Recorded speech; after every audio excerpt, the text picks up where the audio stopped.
Hello, everybody. Hi, Magna Dracomon, if you're still here. Hello, everybody. So, Lennon's not here yet. So, I think that she may have overslept, but that's fine.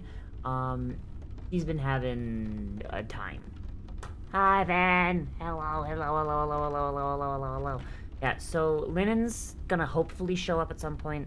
I don't know exactly what's going on, but she shows up. Um, Hello, Buck! beautiful. Hi, Buck! Hello. Um, but I do plan on, at the very least, working on the dwarves. I do want to work on the warlocks, the devout of Norre, but I'm be honest, I'm a little spooky scared by that one. Um, Mostly because I'm making a warlock that's functionally a priest. So for that one, I have to basically work in the idea of, okay, you've made a pact with your patron, but also the idea of, hey, in this world, functionally you function as a cleric for this specific church. So that's where... Hi, Bunanchi, and thank you. Can I... I'm trying to make a heart with my hands, but the tracker's not doing it. Can you two fucking stop fighting back here? God damn, the fucking cats are fighting.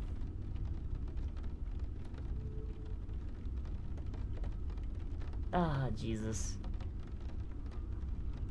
Alright, okay. Um, but yes, so first thing we're gonna be working on is the... First thing I'm gonna be working on is trying to stop the cat from jumping at the back of my chair. No. First thing we're gonna be working on is, the dwarves. So we went over... Yeah, kind of. Yeah, one of them is on meth, I guess. The first thing we're gonna be working on is the dwarves.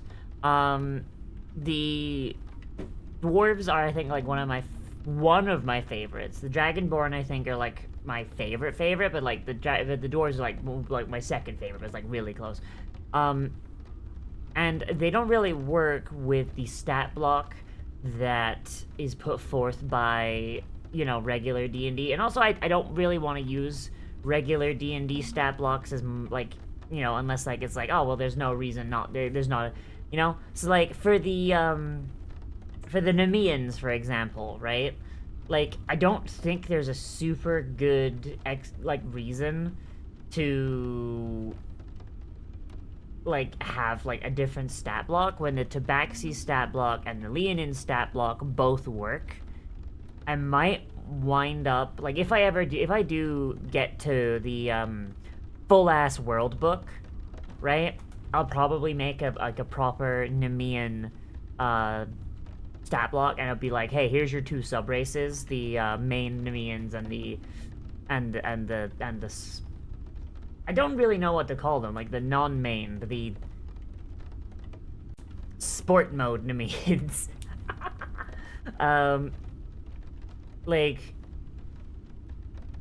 yeah, like I don't know, like that's definitely something that like will come later. But the dwarves here are very different than like regular Wizard of the Coast dwarves, so they kind of need their own stat block sooner rather than later.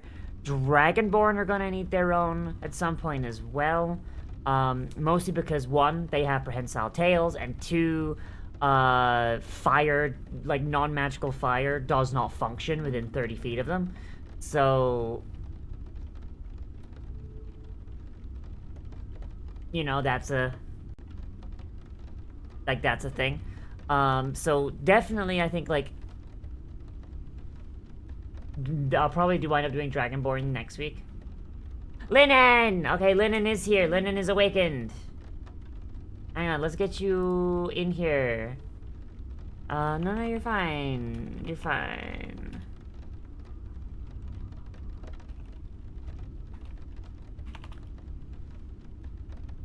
Yeah, just call me when you're ready, and I'm just gonna talk about the dwarves.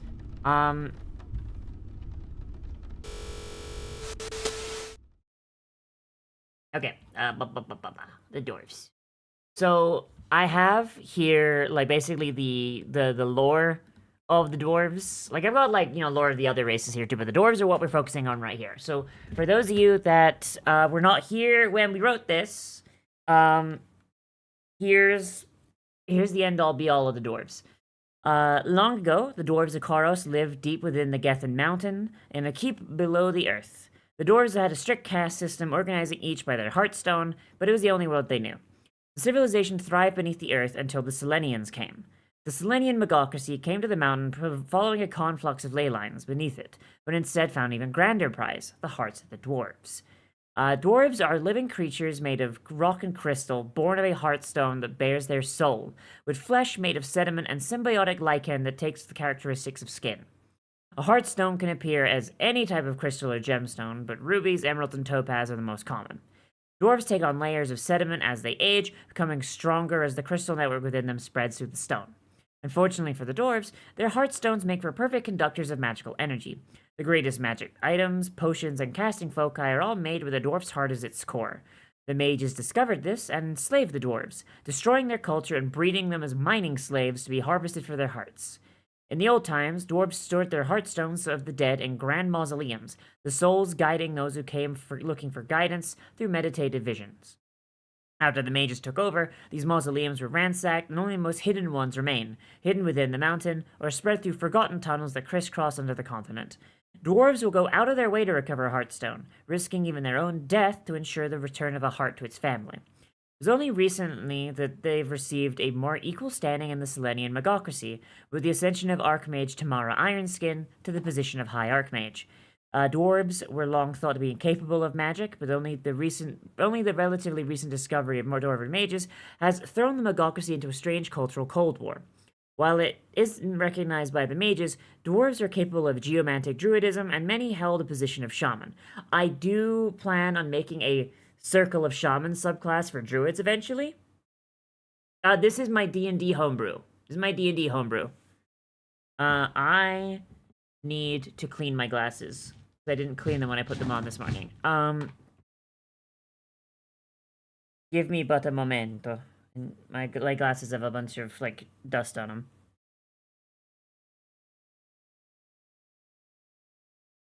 But hi, Kadalbog.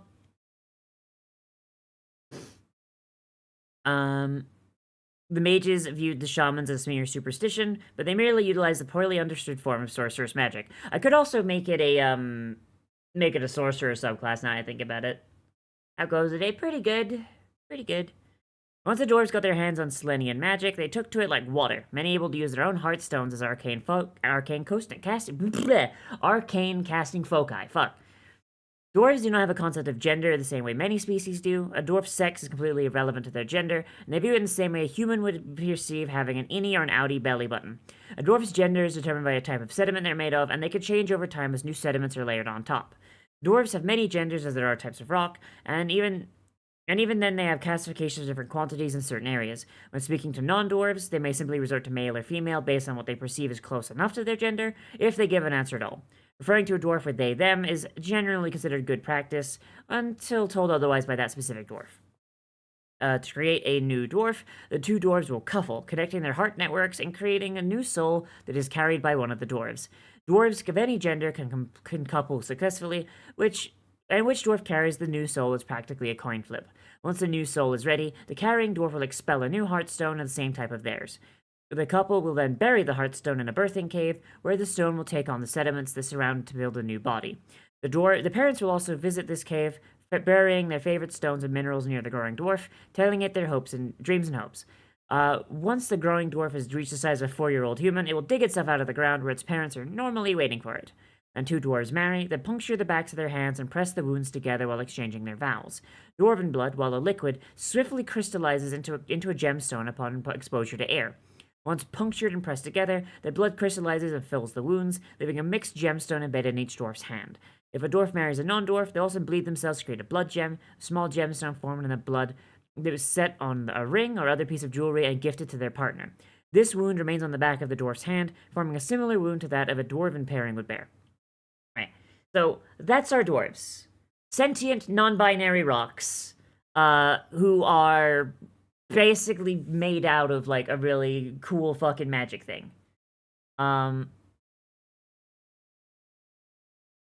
Very cool. Like one of my favorites. I think I like the Dragonborn a little better. Um, but I think that is just because like they're edgy boys. They're edgy boys. I think that's literally the main reason I like them more. So,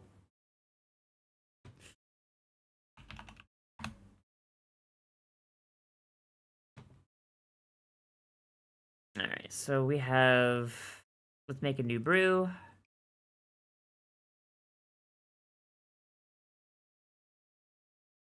Is there a? Oh, there is no race stat block here. Oh fuck. Oh boy, I love that.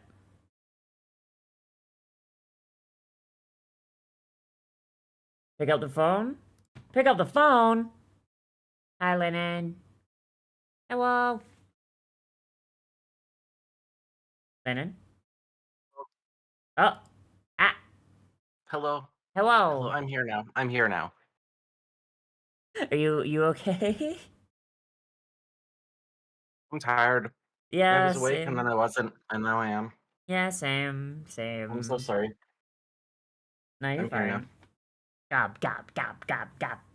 Gob, gob, gob. Gob, gob. Oh no, now people are gonna know like what my secret cameo in your gob gob gob redeem is. Shit.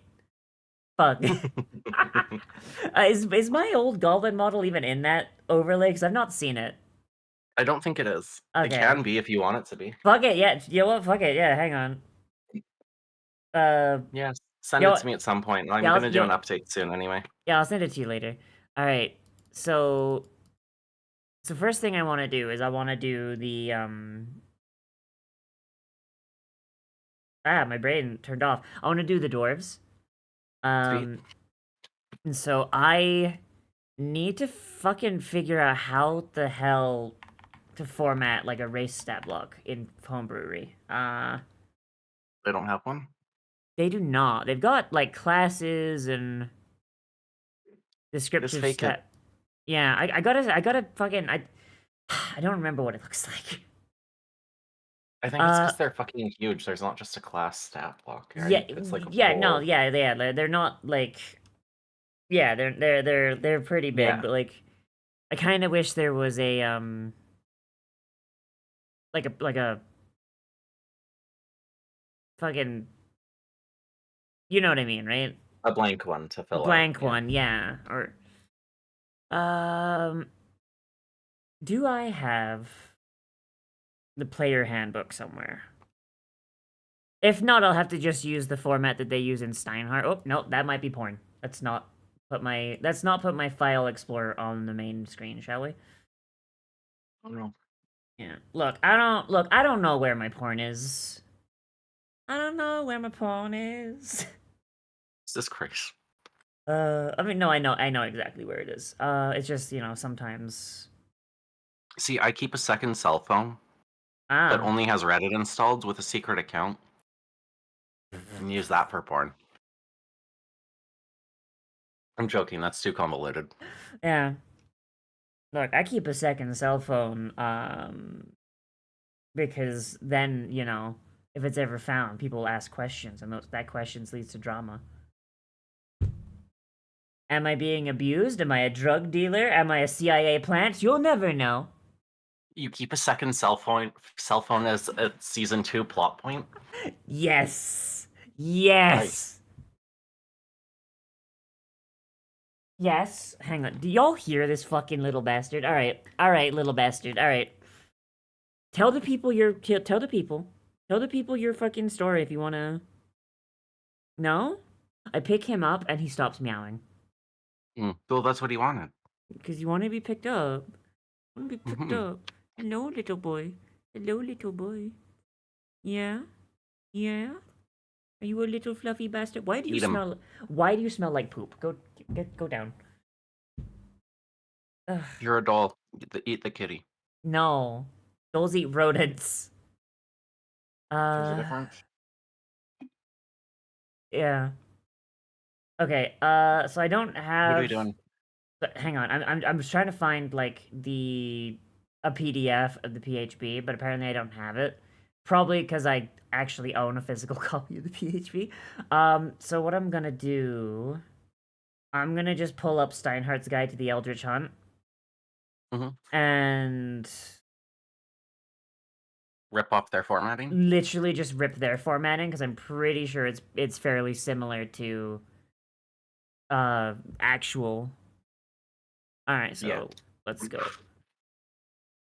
Yeah, so like they've got like. Oh wait, hang on. You can't see. I'm gonna share my screen. I should probably be doing that. Yeah. Sure. Are you I streaming have your your stream end or did open, so you? no, I'm not. I'm not because I was Okay. late. Okay.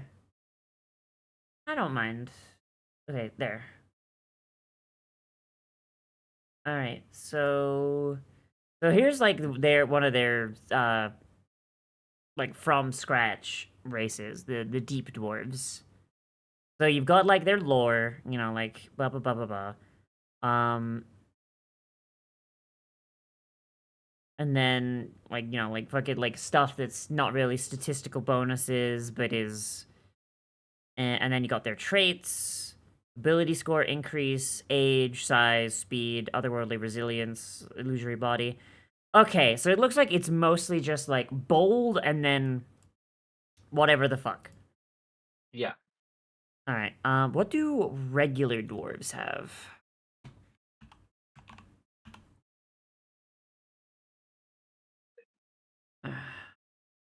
Okay, let's just go hill Why don't you dwarves. just use that?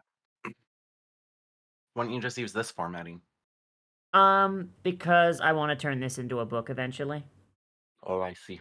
Yeah, like once like I have like everything done, like subclasses, races, and like a decent bit of like lore shit.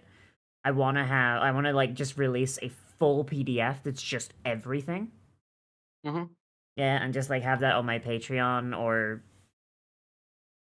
just like sell it for like $5, $5 a pop, whatever, you Yeah. know. Um, all right, so man, if I was like an actually big thing, I could do one of those big ass fucking Kickstarters. Be like, aha, and welcome to Adventures in Koros. This Kickstarter, and then just have like a shitload ton of stretch goals, and then completely fail to meet them because I get overwhelmed and as you do. All right. So it looks like regular dwarves, they get dwarven resilience, dark vision, dwarven combat training, tool proficiency, stone cunning, languages, and toughness. So that's 1, 2, 3, 4, 5, 6, 7. So they get 7 uh racial attributes. What do the deep dwarves get? Uh Deep dwarves get otherworldly resilience, illusory body, 3, 4, 5, 6, 7, 8. So they get 8. And then at level 5 they get an additional thing because they're a spooky race. Okay, so looks like 7 is like roughly like what people give. That sounds about fair. All right. I still feel really weird about how homebrewery works. Yeah. Why Um is that? I don't know. It's like something about like typing something here. Um Oh, and then having it show up in the other part. yeah. Yeah. All right. So like a lot of like their lore shit can go here later, but I'll leave that for now. Um oh god, I haven't eaten yet today, so pardon me if I'm a little bit brain. I'm currently eating cheese strings Damn. All like right. an adult. Hell yeah. Hmm. All right. So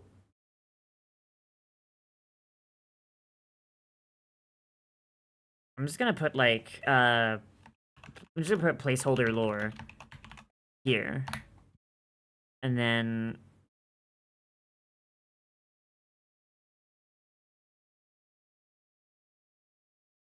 so I feel like we should probably bring up the fact they're made of rocks in like the opening shit. Hmm. Oh god, my brain.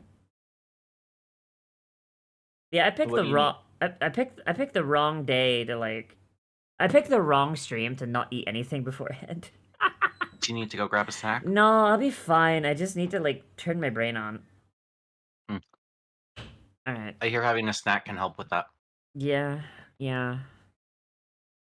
So okay. So I Kuroshian also have Dwarves. raspberries. Oh hell yeah. That's another thing I'm eating behind the scenes here is Hell raspberries. yeah. Um. So we got to bring up the fact that they're made of stone. Yes, rock people. Yeah. Oh wait, no. I need Living it. stone. I need it to be bold. Oh, living stone. That's better. Hmm. Um. Living stone. Corrosian dwarves a are a gemstone surrounded by a crystal. I guess it is an exoskeleton, really. Yeah. Well, But not crit. Yeah, well, surrounded by compared to the crit, yeah. Hmm. yeah, by a sedimentary exoskeleton. Um,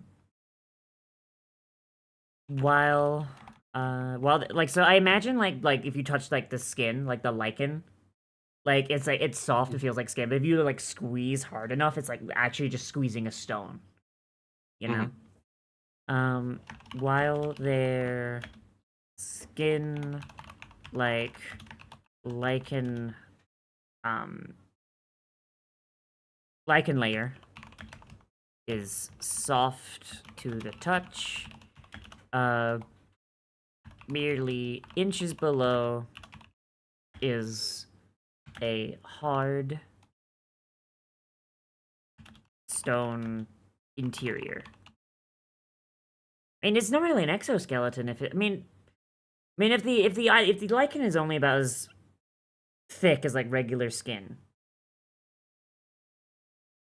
Yeah. like is that still an exoskeleton? Well, seen as they're, I don't know. You could phrase it that way, seen as the living creature is the gemstone. Yeah, the living creature is the gemstone, and then they've got sediment and a symbiotic lichen, and the lichen is like I imagine the lichen is caused by the gemstone, like like the like it's like mitochondria, right? So like Mhm. ancient dwarves, like ancient dwarves, probably did not have the lichen, so like they were just complete stone, and then just like Mhm. over time as they evolved, this lichen just kind of latched on. I think it would be like a almost like the lichen itself is like a different species that has become co. Yeah, like mitochondria, yeah. Because mitochondria are not part of our cells. Mitochondria are a Oh, completely I don't know different that. yeah, mitochondria are a completely different creature that like our cells, like way back, like before. I say our cells, but it's the cells of every fucking mammal and lizard, I guess. All I know is that they're the powerhouse of the cell. Yeah, and the main reason that we're able to get as big as we are is because long ago, mitochondria were free floating, and while they made a shitload of energy, they didn't really have anything to do with it. And then our Oh, cells had a lot of so shit we ate it. We took them. yeah, basically like we just teamed up and just like got them inside us. And then, whenever we duplicate, the Oh yeah. mitochondria Okay. duplicates. Yeah. Yeah. Sorry. Got Sorry. them inside us. Was I going too hard on it? No, that's fine. Would you mind if I disappear for 2 seconds? Sure. Okay, I'll be right back. Okay. Okay. Lennon will be back in a bit. Um so yeah, so I think that's really all I need to say for the living stone part. Um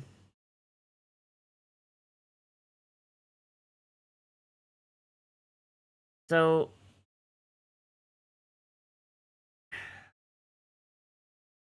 we should probably bring up the fact they've got like gemstone blood. Yeah, they're also passed down matrilineal. Yeah, you're right. Gemstone blood. Um, while liquid,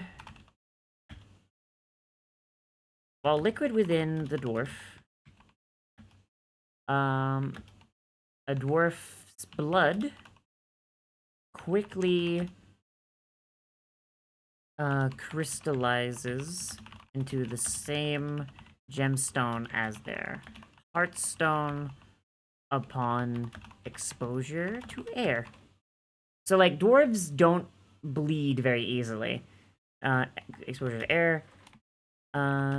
Making dying of blood loss very difficult for a dwarf. Like, also, I imagine this would probably also make it so that, like, vampires can't... Because they don't have blood.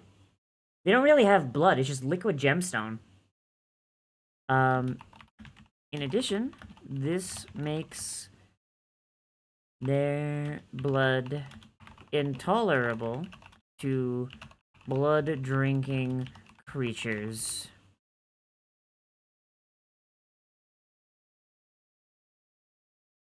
Dwarf vampire? Honestly, a dwarf vampire hunter would probably be, like, actually pretty good, actually. Like they can't be sippied, they can't be turned. Yeah, fucking, like, dwarves are, like, literally, like, anti-vampire. Like, shit. I imagine they're also anti-mind flayer because dwarves don't have brains. Like, dwarves don't have brains, so, like, vampire bites dwarf, breaks fangs. I mean, yeah, that too. Also the fact that they're made of fucking rock, yeah. I imagine that the liquid gemstone that they bleed doesn't really fulfill, like, the purpose of blood for them, but it's like excess. So, like, their heartstones. All right, Lennon. Their heartstones are continually growing. Like, a dwarf does not really stop growing. Their heartstone just keeps going. So I imagine if a dwarf lived for long enough and got enough layers of sediment without losing any to damage or erosion or whatever, a dwarf, like, could basically become the size of a mountain over time, which would be an interesting thing to think about. I mean, especially in Lorson's case, like, holy shit. Um, yeah, I'm imagining that the liquid heartstone in their body, it's like in between the layers of sediment, and it's basically like as the heartstone is growing and expanding through the rock, over time, that liquid heartstone is incorporated into the crystal network and, like, hardened. So basically, it's like the heartstone makes excess in order to basically keep control of all of the different layers, basically. And then, like, as, like, more and more layers are added, the added compression from the sediment solidifies it, adds it to the network. You know? So, like, that's how they're controlling. So, like, it's despite the fact that the heartstone might be on. So if a dwarf is, like, let's say, fucking 100 years old, right? The liquid heartstone, I imagine would be like, it'd be like 100 layers deep of sediment. So I imagine the liquid heartstone being pushed through the layers probably helps them keep the stone animate. The dwarves sometimes have metal deposits, making them good against the dark. I have to imagine that for a dwarf, replacing a part of your stone in order to, like, better perform a job is something that, like, is very, very difficult and probably very, very painful. But they probably could do it, you know? Like, if a dwarf becomes a vampire hunter and they discover, like, a vein of, like, silver ore, I imagine it would not be beyond a dwarf to slice off their hand and, like through, like, some sort of ritual or, like, procedure, graft the silver ore onto their fucking wrist and make a silver hand that they can then just punch a fucking werewolf with. Fake arms.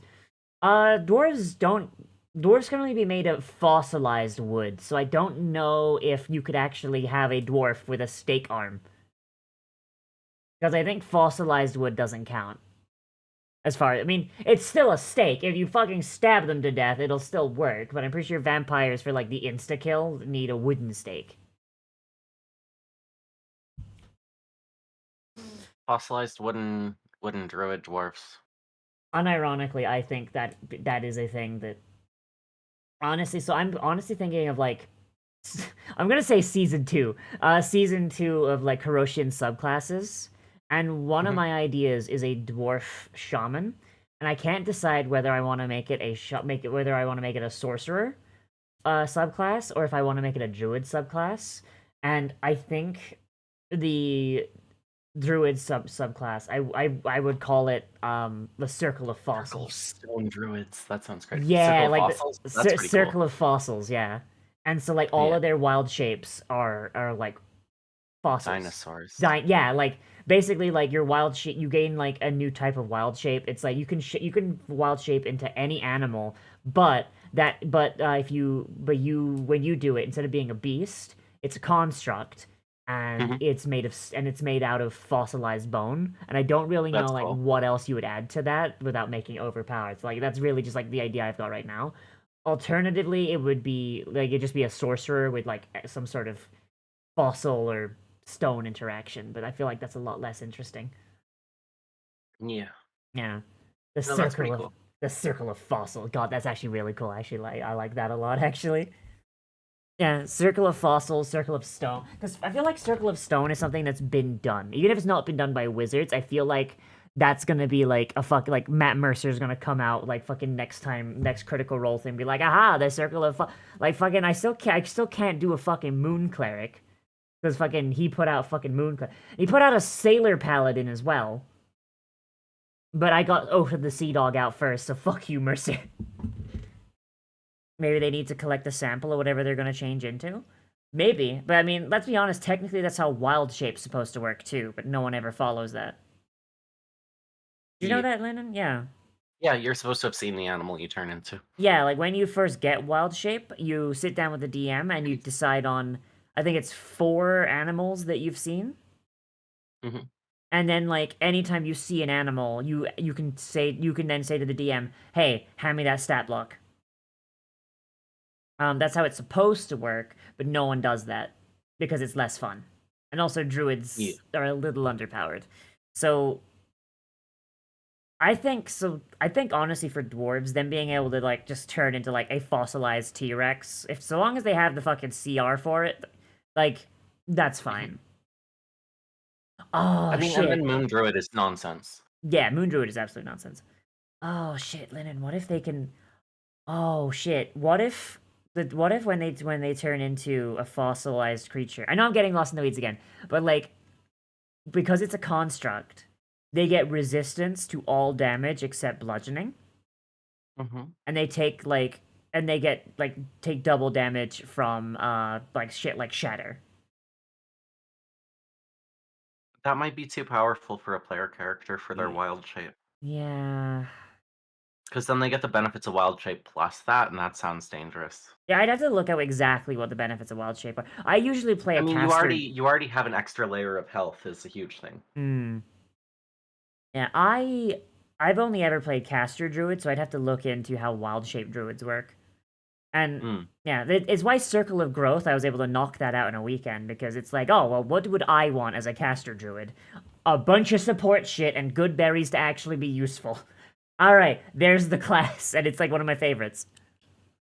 All right, shit, sorry. Okay, so oh, Linen, my Yeah, idea for mind flayers. I'm just gonna say it yeah, here so I can like come out with it go for it. later.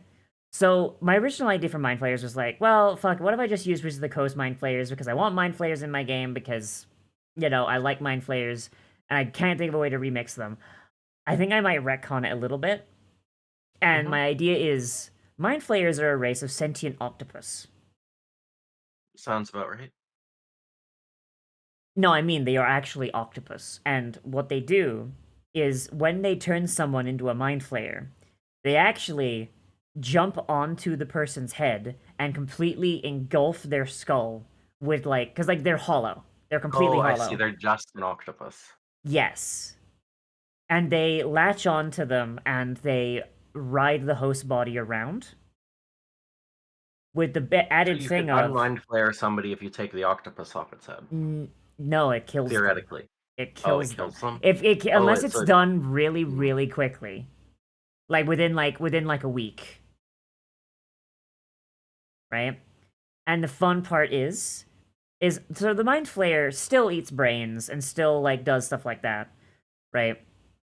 Um, but the person that's inside the mind flayer is still alive, still conscious, and they can see through the mind flayer's eyes, but they have no control over their body. That sounds terrible. I And hate it. here's the thing. The mind flayer itself is capable of emotion like joy and happiness and etc etc. And that mind flayer's emotions and uh like emotional feedback is fed directly to the host, so the host learns to enjoy it and goes along with it. Oh no. Yeah, Hmm.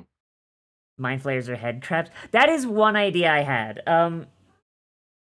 So I imagine that there might even be like a cult of people that worship the mind flayers who Hmm. seek to be bonded to one because they see the joy and happiness that it brings the people who are coupled, ignoring the fact that it is it is literally just their fucking brain being flooded with dopamine that's not theirs. Hmm. And then you have the additional thing of like when you fight a mind flayer, like that person is still alive in there, you know? Like you could probably free them if you had access to a wish. And maybe like if the mind flayer willingly leaves, they're fine. I feel like that would leave the person real fucked up either way, though. I mean, yeah. Oh, yeah, like maybe like if the mind flayer willingly leaves, the person survives. That'd be fun. You gotta make a symbiotic race that doesn't get fucked up by them. Hmm. Just like at some like maybe at some point they had a symbiotic race that was actually a symbiotic race and now they're gone and now they just fuck up everybody What if that symbiotic race was hunted to extinction by people?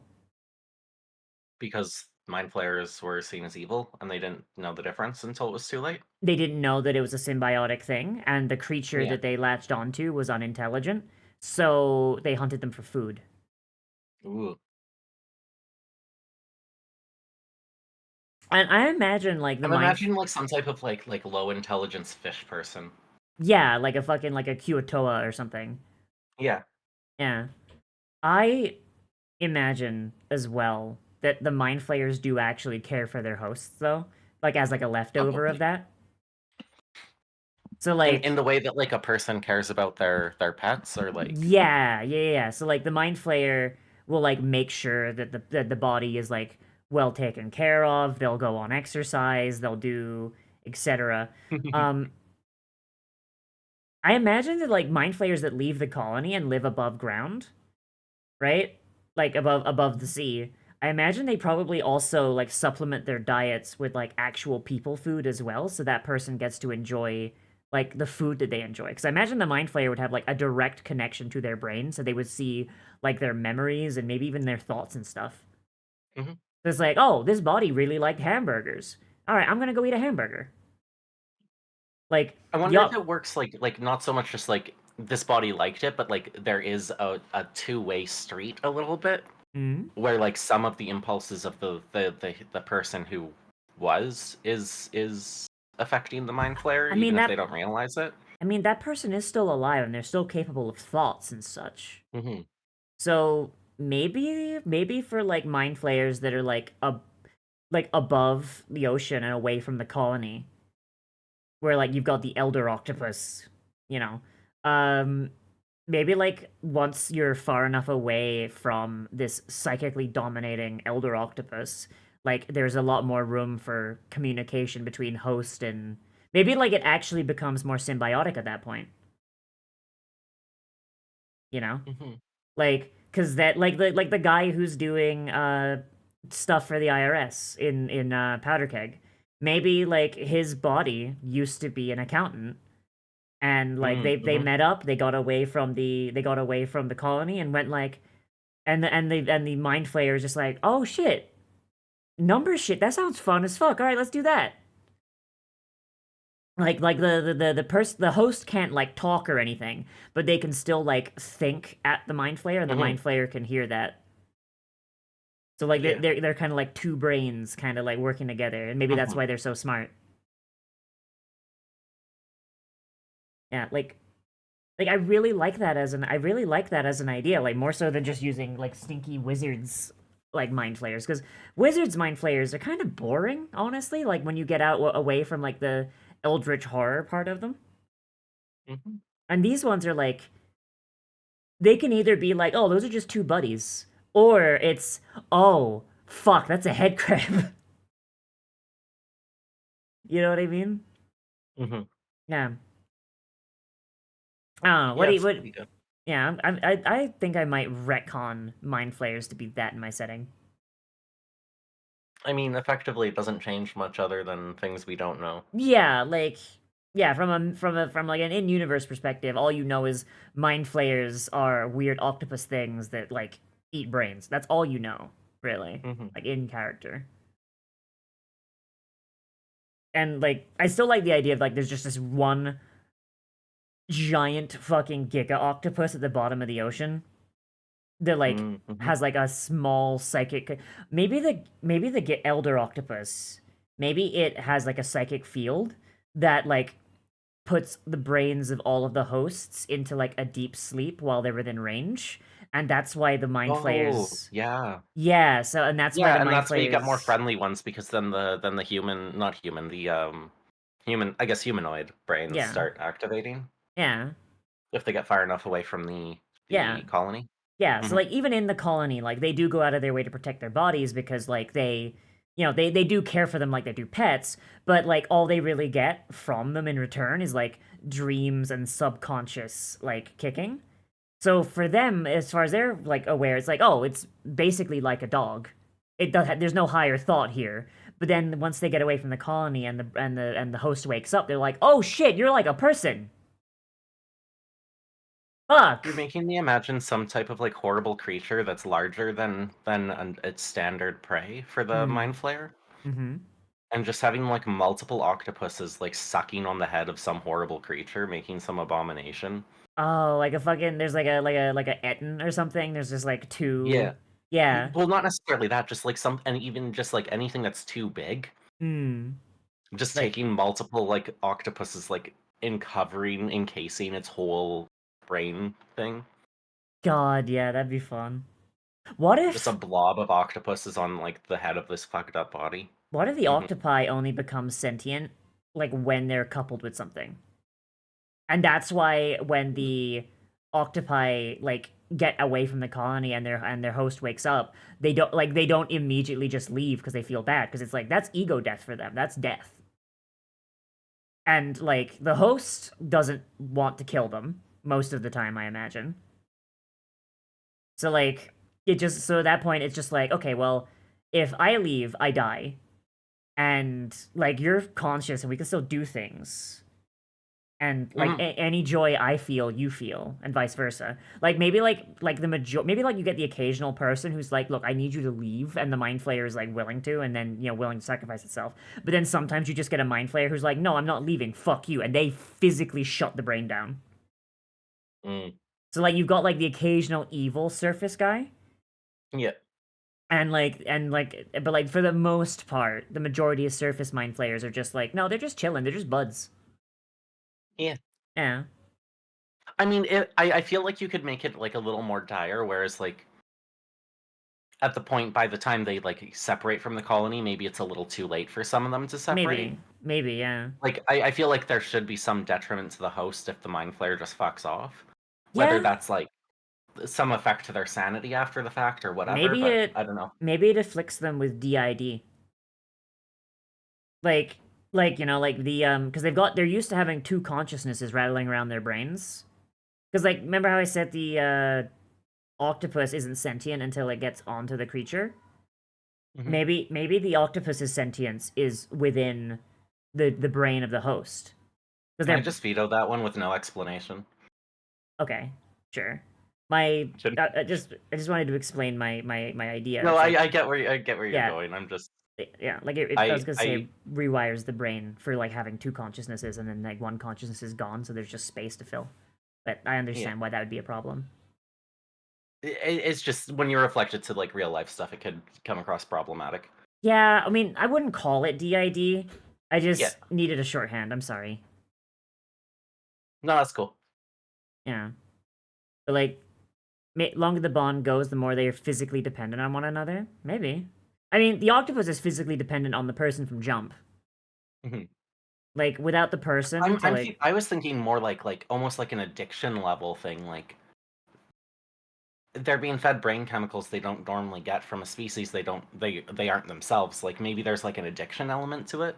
so If the mind flare's gone, like they're missing a component that their brain started needing to work. yeah. Well, Buck brings up a good point. Like, if the mind flayer, uh, shares its all of its sensations, maybe the sensations you feel while a mind flayer hosts, like everything is, um, like more right? Like it's Yes. like so like Yeah. your highs are higher, your lows are lower. And it's just like you have this constant source of emotional ecstasy while like you're not in control. And like if the mind flayer goes, you go back to normal levels, but it's like you're never gonna produce that level of joy or that level of just emotional range ever again. And it just kind of, leaves you a little bit feeling empty. Hi, Emil. Mhm. That could be a thought. Like, Mhm. yeah, like maybe like it's just so like pleasurable that like most people aren't willing to because it's just addictive. And you Mhm. just have a buddy in your brain, you know? You just have a buddy in your brain. And I imagine that like it probably would not be out of the question for a mind flayer to just like let their host like have a go at the wheel from time to time.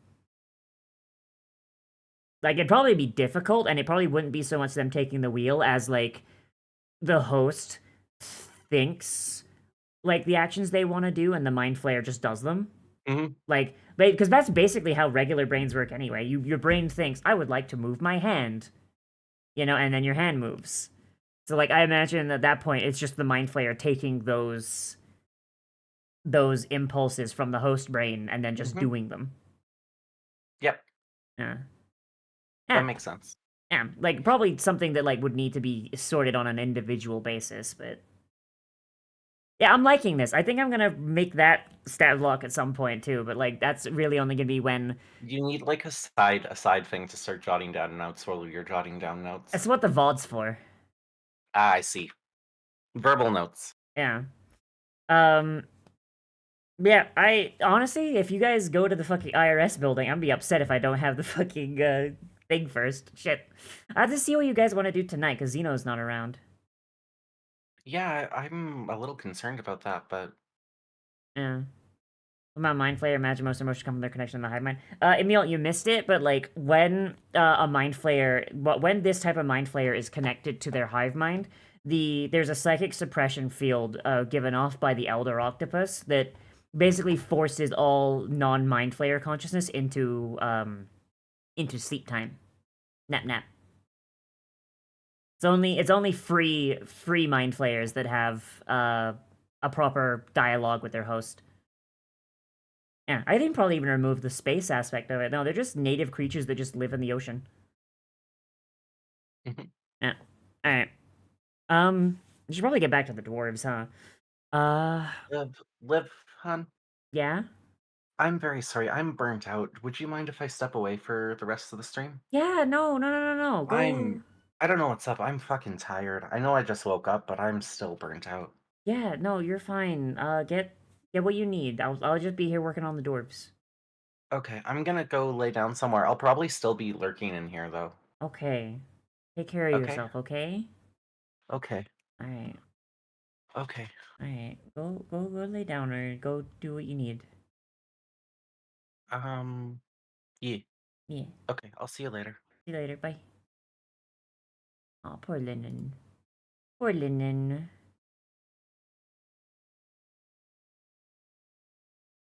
All right. So, uh,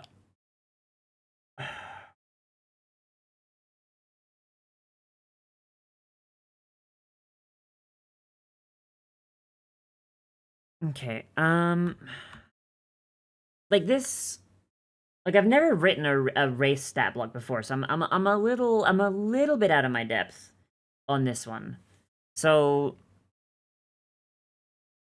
I'm just gonna put another one here, like ageless stone, dwarves being wholly inorganic, have no upper limit on how old they can get.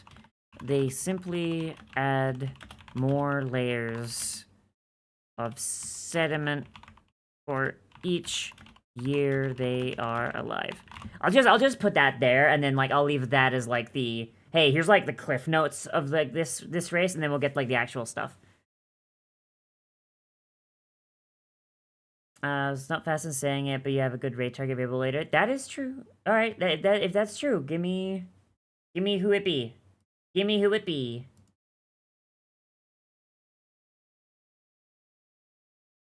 Do I would have recommendations of book size? I think it depends on how deep you want to get. Like, so Steinhardt's guide, the player's guide is 130 pages. Um, and the full DM book is 483. So that's Steinhardt, and that's what I'm using as like my cheat sheet here because I don't have access to a PDF version of the PHB, and I don't want to go downstairs and get it. All right, so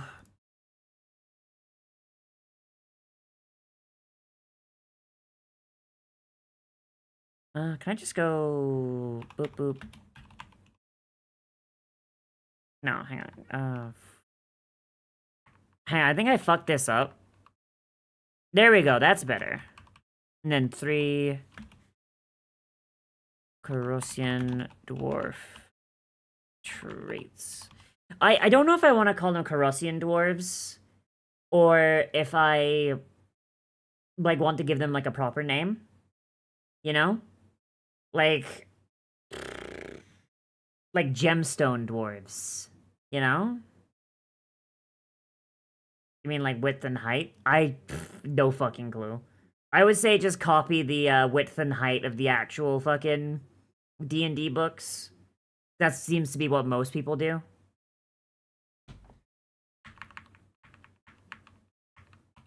Like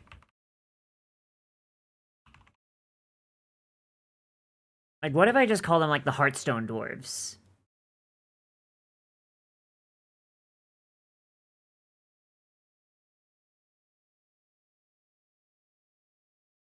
Hmm.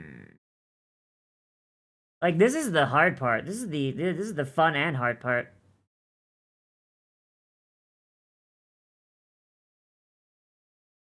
As the dwarves theoretically growing into mountains, what if mountains are actually ancient dwarves?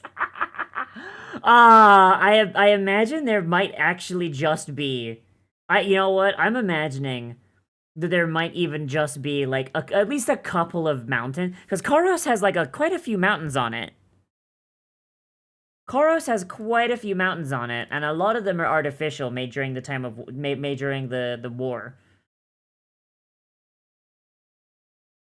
So like, yeah, like what if like some of the mountains, some of the artificial mountains are just dwarves? Like the Delaware Mountains are an artificial barrier made during the war. These ones near King's Fall are artificial. Could a necromancer sufficiently powerful mage corrupt a dwarf Hearthstone? I honestly think that an a necromancer reanimating dwarves, I feel like he'd be able to reanimate the stone and the lichen, but not the Hearthstone itself. I imagine that and even then the Hearthstone's not really dead. The Hearthstone when the dwarf dies, the soul is still within the Hearthstone. It's why the dwarves kept their Hearthstones in mausoleums, and why those mausoleums were pilgrimage points. So your ancestors could still talk to you. So like, I imagine if a necromancer reses a dwarf, like the soul is still in the stone, and it is still it basically it is completely aware of what the fuck is going on, and then like the necromantic magic kind of overrides the gem network to animate the stone because it is still living stone. The stone is made living when it's interacted with by the network.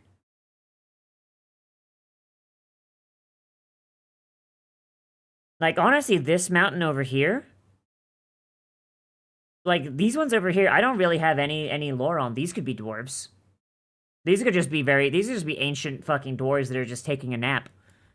Or they're dead. One of the two.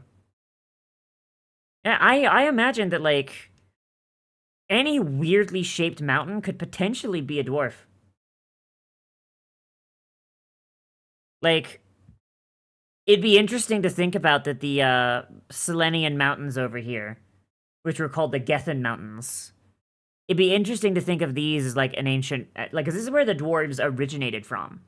It'd be interesting to think that like the mountain on the back of here is just like a fucking ancient dead dwarf, and its heartstone is still somewhere deep within the mountain somewhere. It's just not been found. Ah, it's a thought. It is a thought. Something. Sleeping dwarf waking up, accidentally destroying the village, but on his back. I imagine once they get big enough, I imagine like because the square cube law is still a thing. I imagine once they get big enough, they probably just don't move because would take so much energy, you know? Like the dwarf is probably just like sitting there just enjoying life, you know? Just like, you know what, everything's going on around me. I can see shit for like miles around. I'm having a good time. I'm enjoying my time as a mountain. Oh man, some shit's going on down there. Because once you become that big and that like I imagine you're just basically immortal. Call them the mounds, as in burial mounds, because they started as mounds and grew. Oh, that'd be fun.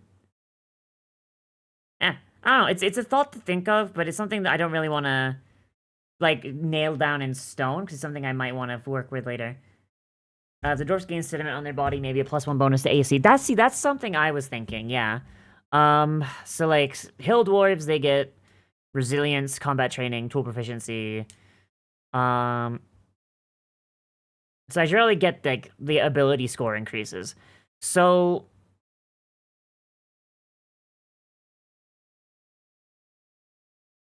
I think that maybe old dwarves become dungeons so they can have entertain. Oh god, that'd be fun! Like an old dwarf wizard, like turning his fucking becoming a mountain in his like super old age and just using magic to just fucking alter his fucking body to just create like a little dungeon. Oh, that'd be really fucking cool. And then just have like familiars all throughout the dungeon that you can just watch through. Oh, that'd be super fun. Oh, shit. Oh, fuck. That'd be cool. Alright, so ability score increase.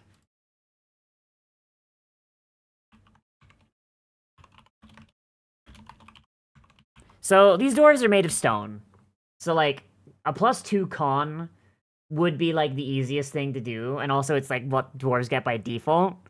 So, like, we probably should get that. As for their second one, I kind of want to give them a +1 to int. Because these dwarves are, like, they're natural spellcasters. But that might I don't know, that might not be a good idea.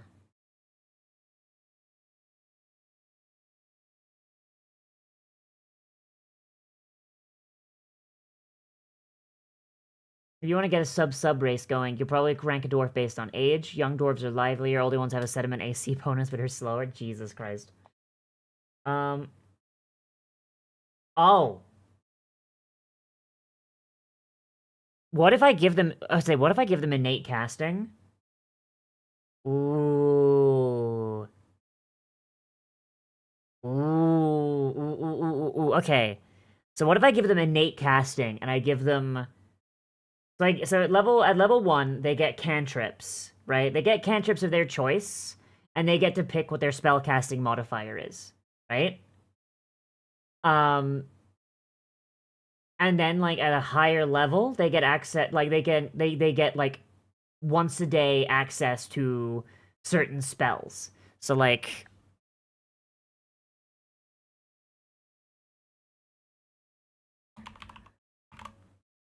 so what level is Stone Skin? Fourth level, which is like pretty high up.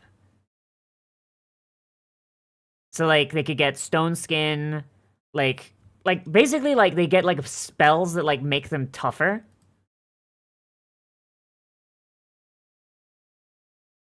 Oh, that'd be cool. That'd be cool. Like I'd want to give the oh they could get Bark Skin, and then hang on, does Bark Skin just set your AC to 16 or does it like actually?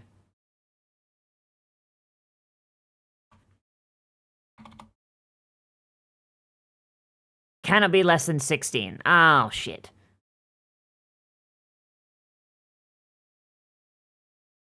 Hmm. I really want to give them like an innate spell casting because like they are living casting foci. Like they are living casting foci. So like giving them spells would be cool, but like I don't know which ones I would pick. I'm gonna just grab the drow here for a moment. It's like how did drow spell casting work? When you reach third level, they get Fairy Fire, which is a first level spell. At fifth level, they get Darkness. Okay, so God, I'm gonna have to figure out how to do that. Mold Earth. Mold Earth would be good, but like a lot of the abilities that like a lot of the spells that affect a lot of the abilities that affect stone are like really high level is the thing. Um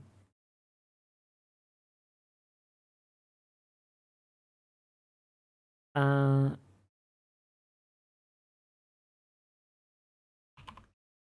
Constitution score increases by 2 and you may increase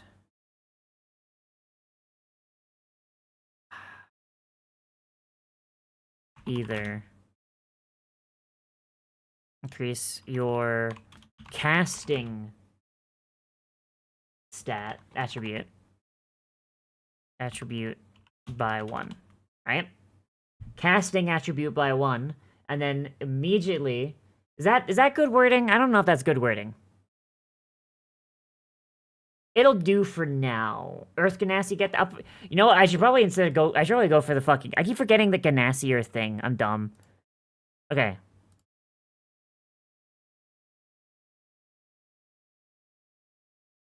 Okay, so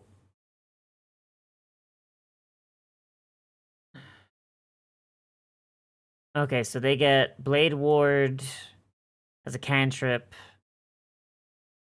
They get Pass without Trace there.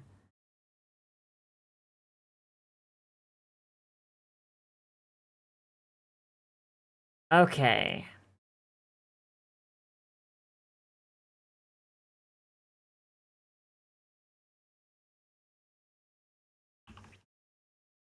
Living Focus. Uh, it works for a layout. That's true. Um, why is it? Okay, what the fuck is going on like over here? I'm sorry. What?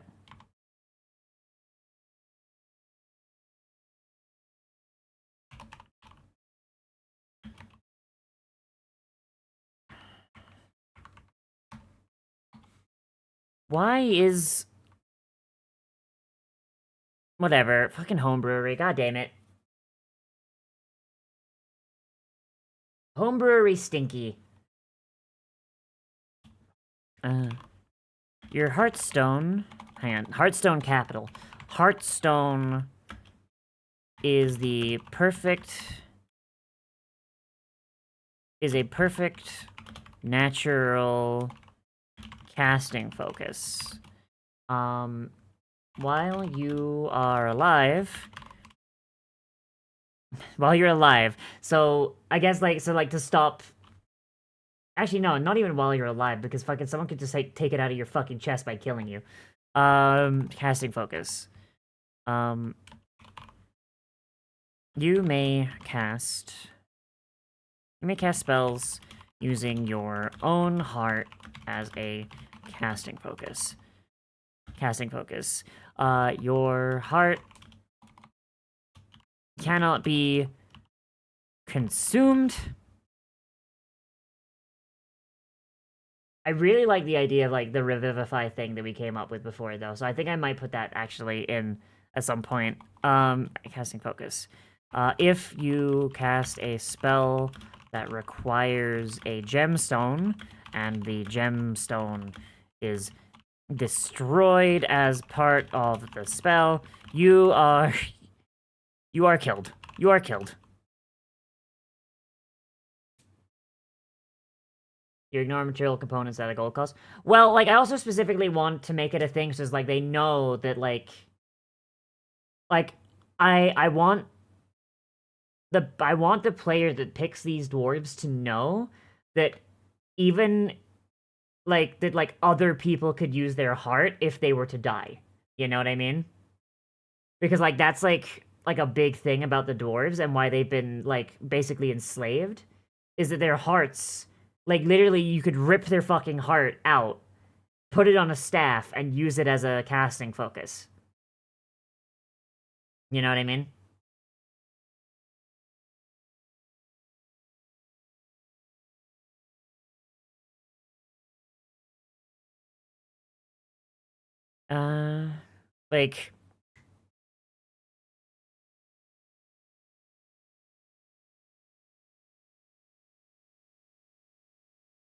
Like, I feel like I'm not, like, phrasing this correctly. You know, like, you substitute the no, I don't want to do that. I don't want to do that. I want the dwarves to actually be able to use their heart as a spell casting focus. Like,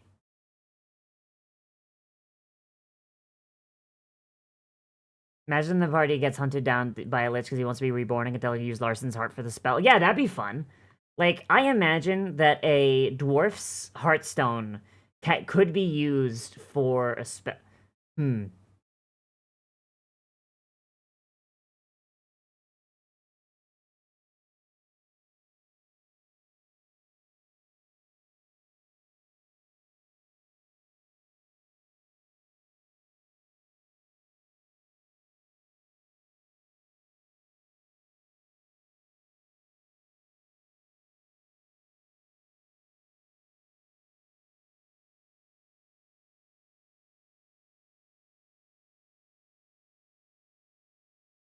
The homework is just using Markdown. I could keep the notes in Obsidian, potentially. I don't have Obsidian, though.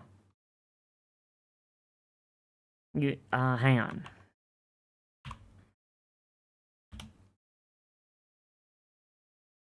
If the material component... I like Emil's idea, actually, now thinking about it. If the material component is consumed by the spell, take damage equal to the gold cost... to the gold cost dictated by the spell. By the spell. If this reduces you to 0 hit points, your heartstone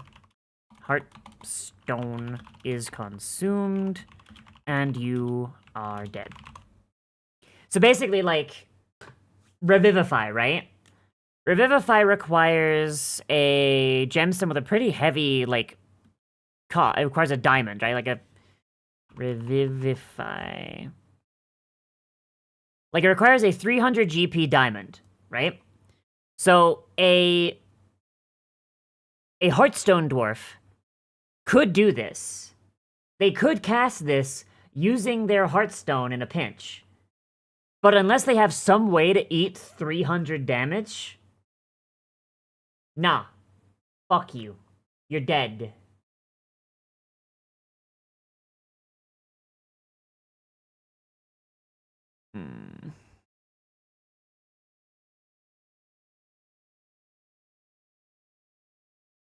As a casting focus, and can replace any material component. If the material component is consumed by the spell, take damage equal to the gold taken by the spell. If this reduces you to 0 hit points, your Hearthstone is consumed, and you are dead. Yeah. Yeah, exactly. Is consumed after the spell is complete, and you are dead. Yeah, so like, yeah, that makes sense. That straight up tracks. Oh boy, fun. So you could just have dwarves doing the suicide play. All right. And I did really want Lennon's help to work on the warlock, but like also I'm not feeling great either because I haven't eaten yet. So I might not do the warlock today, and I might do the warlock next week. Casually taking 15 damage every time I cast. I mean, if you really want the kitty,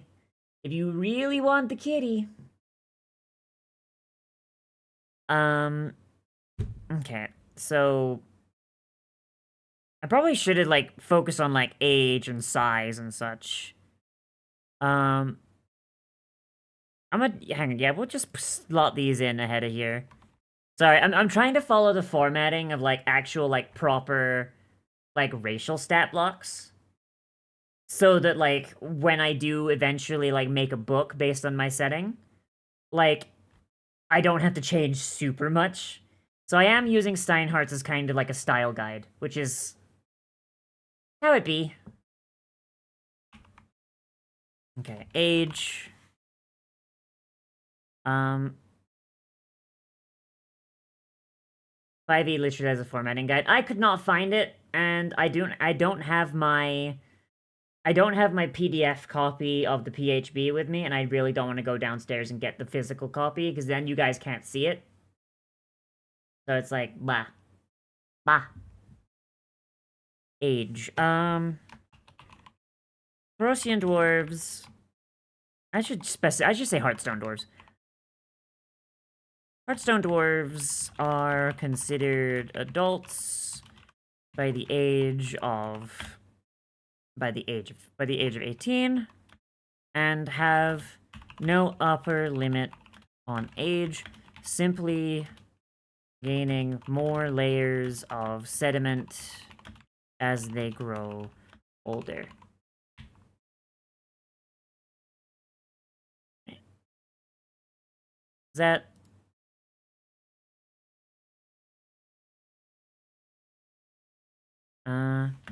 the oldest dwarves on record have been over 2,000 years old and died from unnatural causes. That's a good euphemism for getting fucking murdered to death by mages, right? I think so.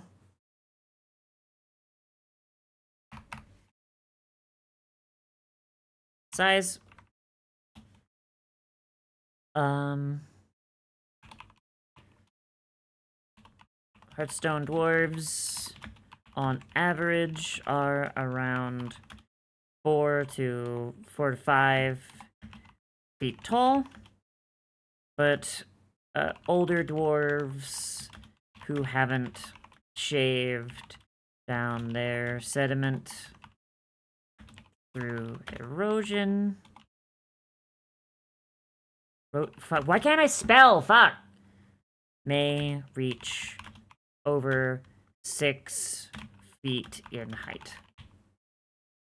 So, like, I'm just imagining that, like, so, like, the dwarves get, like, rings and rings of sediment as they go on, but, like, erosion from, like, walking around, rain, fucking, like, just doing things, basically, like, keeps them on average at around, like, 4 to 5 feet. But I imagine, like, a dwarf who, like, doesn't really move all that much, is very sedimentary in their lifestyle. I imagine they could probably get a lot bigger, you know? Like, they're just like a dwarf that just does not move, or even a dwarf that just like takes a nap for like a sufficiently long period of time, like meant multiple years, could probably reach like pretty decent size to the point where, you know, like I said, like there's probably like ancient dwarves that just stopped moving at some point and just became mountains.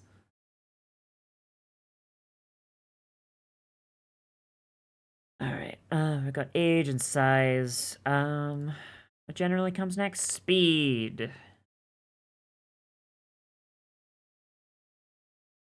Oh no, speed is like a dwarf thing. All right.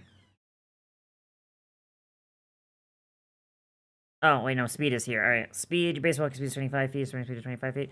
Oh yeah, these guys are fucking octopuses, so that makes sense. They get a swimming speed. I guess like there's no blah, blah, blah, blah, blah. No reason not to don't break what ain't broken. So let's go speed. You have a movement speed of 25 feet. What if I gave them a burrow speed too?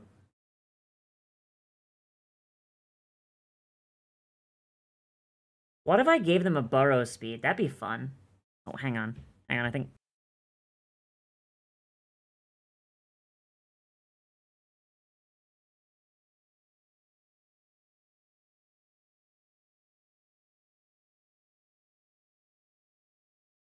Hmm. Swim speed but for rocks? Yeah, that's what I'm thinking. Like, maybe... Maybe they have an ability to, like, merge with rocks real quick and then just fucking, like, pop out elsewhere. Oh, that could be fun. Oh, that could be fun.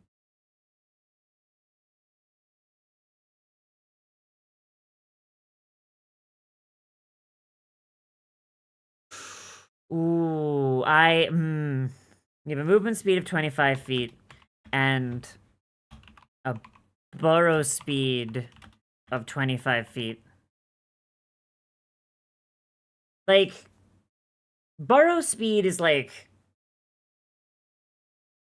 it's not the most useful thing. Hi, Titan. You know, like, a burrow speed is not the most useful thing on the planet. Like, it's not like flying. Like, I mean, you could use it to, like, get past someone without, like, trying to do, like, a roll through or risking an opportunity attack, but that's about it. Like, you have to come up at the end, if I remember right.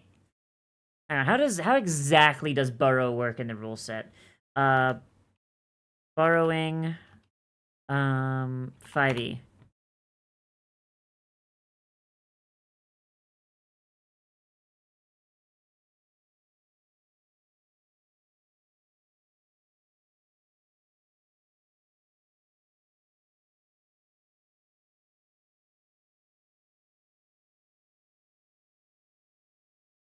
And avoid attacks require line of sight. That's true.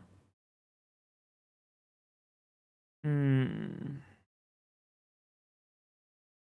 Creature burrowing through earth and stone is likely untargetable, same as they were behind the wall and same material thickness. On the fly, you might rule they have a shallow enough depth for attack to be made. That'd be an exception. Many spells that target you can see.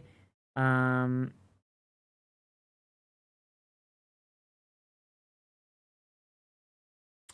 So, okay, so, like, yeah, so they could just stay burrowed.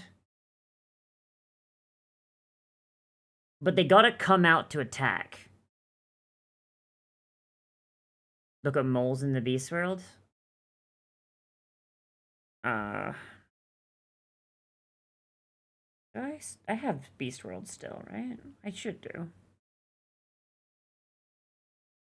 I could play a Rocknick. Oh, hi, Scobra. That is one idea. That is one idea that I have of them having a stone form ability. Um. Oh, did I not put Beast World on my new computer? Shit, I didn't. Wait, no, here it is. I found it. I found it. I found it. I found it. Found it. Furry D&D. Okay, F mole.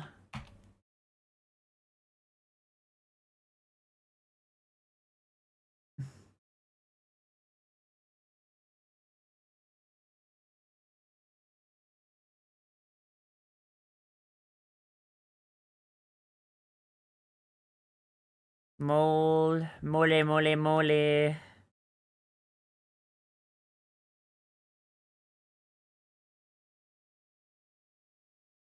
Okay, here we go. Moles.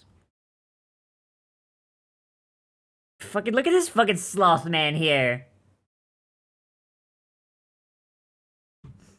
Look at this fucking sloth man here. Okay,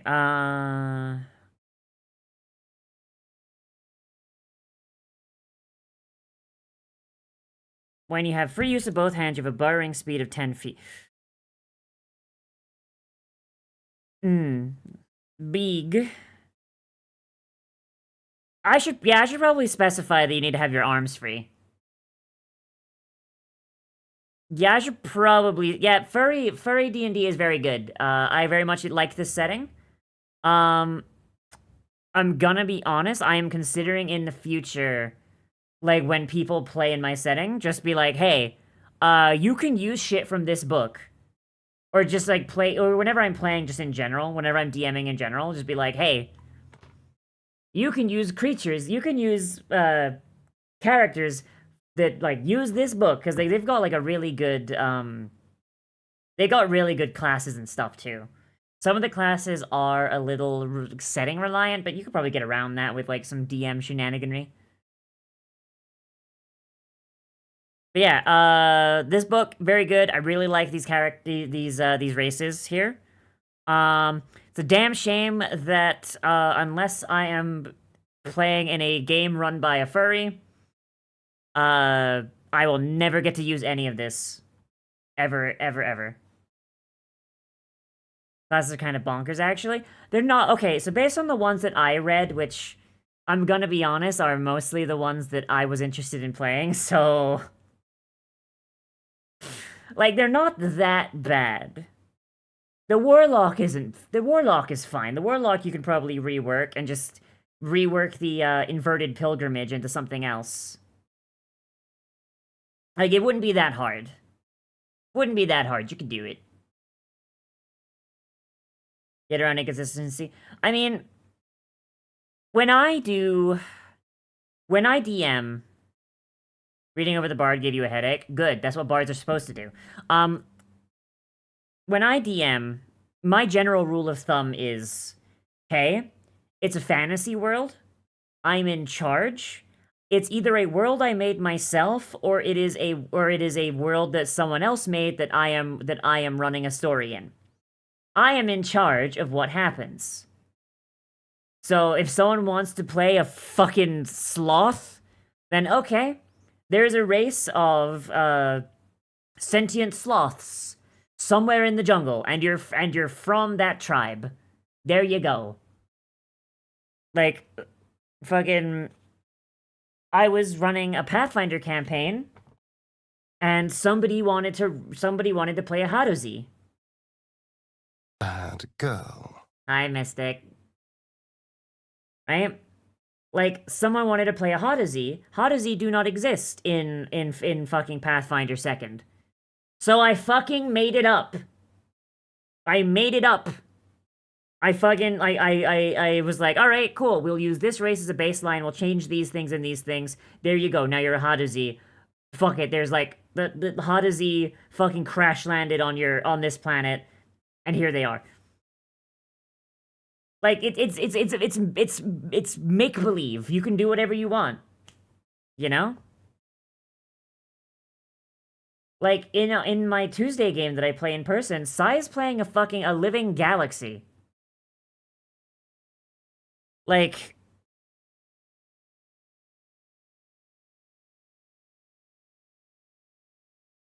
Sai's playing one of these things in the middle of Faerun.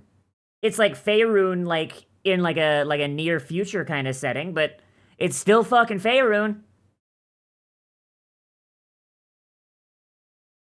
No reason, like we can't just say like, oh, you came from a extraplanar circus that just stopped off on Faerun, and now you're having an adventure. Fucking no reason to say otherwise. Alright, but yes, dwarves. Barrel speed of 25 feet while both of your hands are free. Alright, so... Oh god, I really do need to eat something. I think the dwarves, are the only thing I'm gonna do today. I'm very sorry, holy shit. Ugh. Oh, what if I gave them subclasses? What, no subclasses, subraces. Oh, shit. What if I gave them subraces? Like, one was like a bashy dwarf, and the other one was a... was a casty dwarf, or is that too much, do you guys think?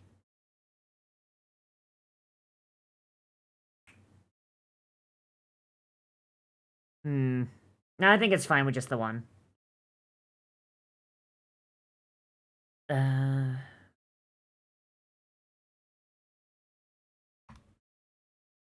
Affinities based on crystal types. I did have that as an idea for a feature. Um... Natural caster, I think, is one of the... is what I'm gonna call the next one. At level 1, you gain access to one cantrip from the wizard, bard, warlock, or cleric. No, no. Wizard, bard. What are other arcane casters? Sorcerer, warlock, or sorcerer. Spell lists. Your casting modifier. Fuck. God, I'm sorry. I actually am like running out of fuel a little bit. I'm going to finish. I'm going to finish writing the dwarves up, and then I'm going to end the stream and I'm going to go eat. I promise.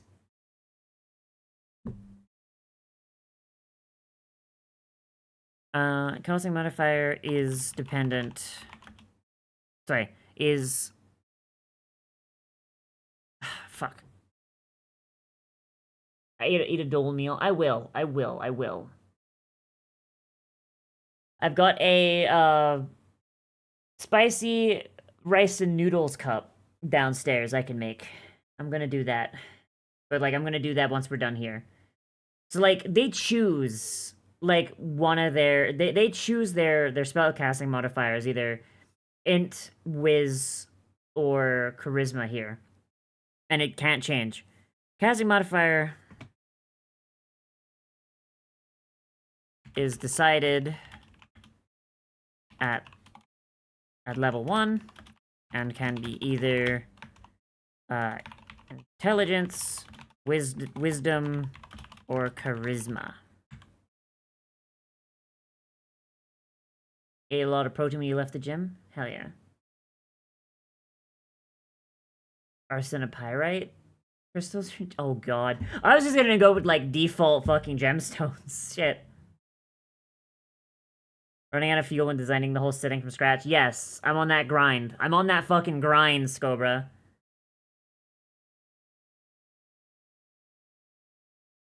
I have an eating disorder. But I will eat. I will eat. I just want to get this done first.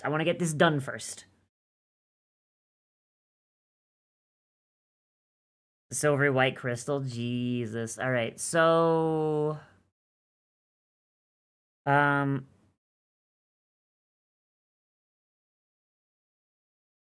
So generally, you've got 1, 2, 3, 4, 5, 6, So generally, like, races have 6, maybe 7 things. But some of them have, like, really small ones. So let's, so right now we have 2.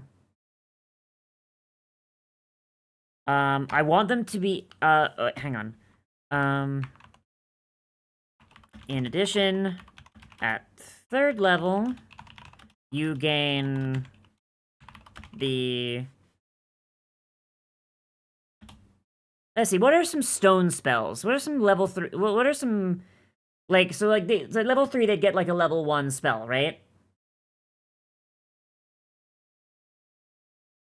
That's generally what, like, people get. So, like...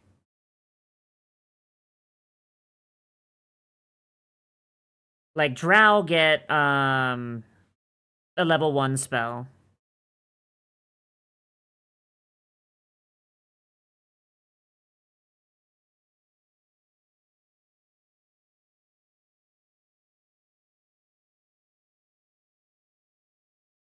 At level 3.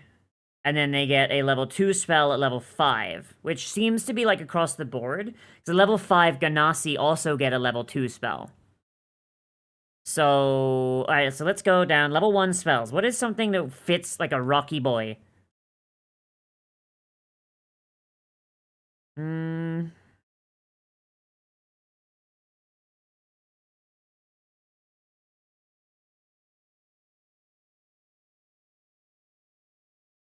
Earth Tremor?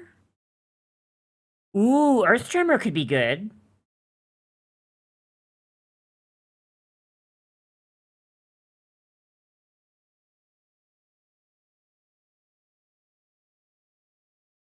Stone Shape? Stone Shape is a lot higher level.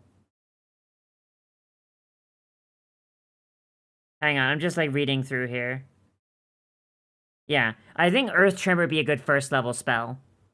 Stone Shape. Let's see what that is. Stone Shape is a 4th level spell. Earthbind is level 2. Like, I don't want to give them, like, too many spells, you know? Because these are going to be, like, 1-a-days.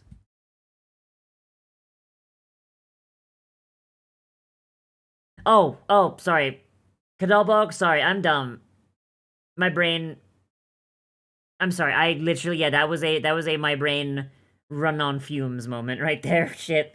Alright, okay, you get... Okay, so... You gain the Earth Tremor spell? Spell, cause a tremor in the ground within range. Each creature other than you in the area must make a dex save. On a failed save, creature takes 1d6 bludgeoning is knocked prone. Ground that is the area's loose earth or stone. It becomes difficult terrain until cleared. And it takes a minute to clear by hand on each. Alright, Earth Tremor spell. At 5th level... At 5th level, you gain... hang on, I should phrase it once per day. Once per day. At 5th level, you gain the... Let's see, level 2 spells... So you said Earth Bind, and that sounds like a good idea, but let's see, like, if there's any others that fit. Right? Hi, Icy! We're making dwarves. And the warlocks I was gonna do, but I haven't eaten yet today, and my game design buddy had to go lay down because she wasn't feeling very well. Those aren't SRD. Went, fuck them! Fuck them! Fuck wizards, I don't care.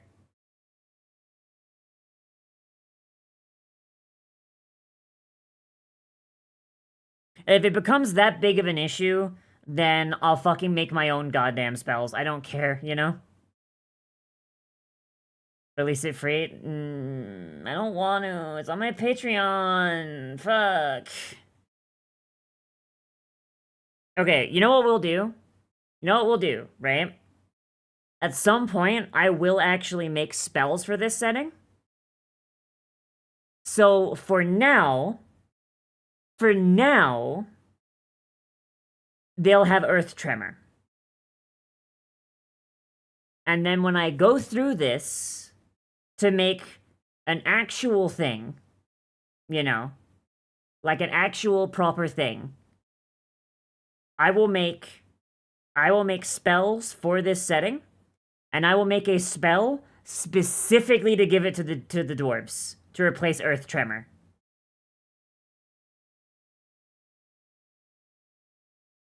That's what I'll do. Because right now, like all of these, subclasses and races and such, like they're early access on my Patreon, mostly for like people to just see and test. But I do plan on releasing them properly, and then like once they're all completely done, I'm going to make a proper book. I'm going to rebalance everything so that it all works together. It's gonna have like the lore. It's gonna have the subclasses. It's gonna have everything. And it's gonna have spells too. And like I'll release that either like on my Patreon, like the $5 tier, or someone could just give me $5, and I'll just give them to them. Like, cause I don't want it to be like super expensive, but also like this is a lot of effort. You know what I mean?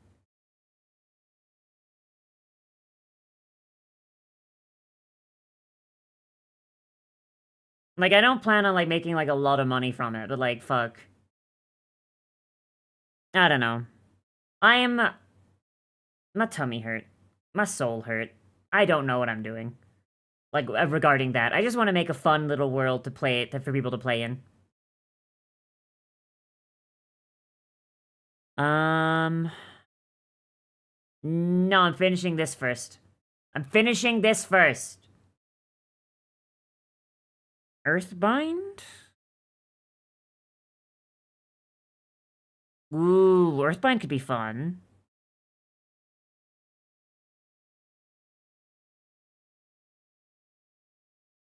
Once again, it's fucking Xanathar's Guide. Hee hoo. Hmm. Maximilian's Earthen Grasp. Honestly, Maximilian's Earthen Grasp would be like a really fucking cool thing here.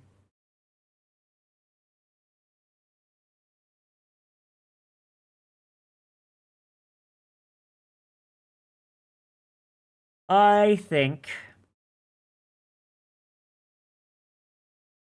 I'm going to go with Maximilian's. And the Maximilian's Earthen Grasp spell. Graps. Earthen Graps! Grasp. Fuck. Grasp spell once per day.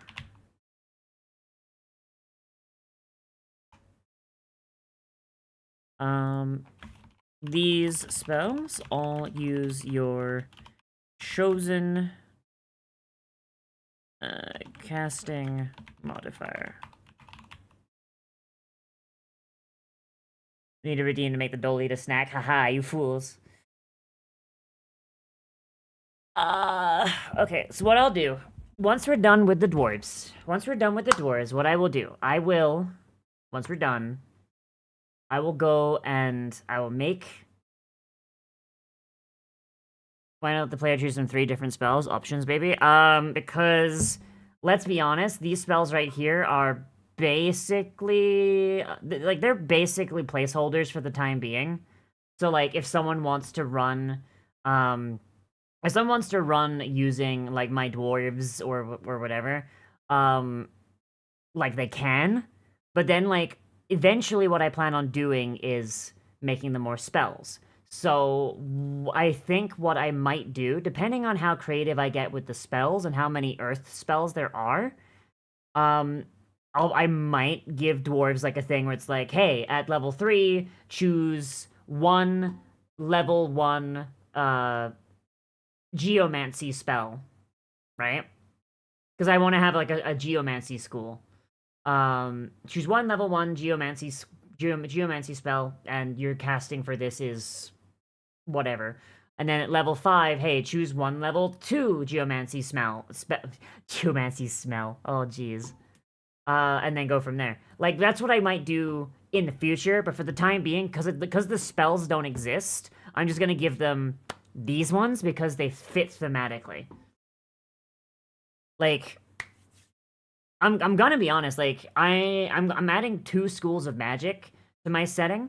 I'm adding Plutomancy, which is just money, and I'm adding Geomancy, which is like rocks and stone and such for the dwarves specifically. Because the whole point of and you weren't here, I think, when me and Lennon were talking about it, but I do plan on giving the dwarves their own druid subclass, because I gave the goblins one. I'm gonna give the druids one. They're gonna give the dwarves a druid too, and they're gonna be the circle of fossils, and all of their spell list is going to be geomancy. It's going to be geomancy. When they wild shape, they're going to turn into giant fossilized monsters. It's going to be great. Um, like, I'm still trying to figure out like what the difference between a fossilized animal wild shape and what like a normal wild one is. My current theory is that they work off of skeleton rules, so like resistance to like any physical damage that isn't bludgeoning. But like counterpoint is they take double damage from bludgeoning, and like maybe they have a like vulnerability to thunder damage, you know, like shatter. But like that's still something that's like a while off. Like that's like season 2 of the subclasses. Right now, we're still working through the first set.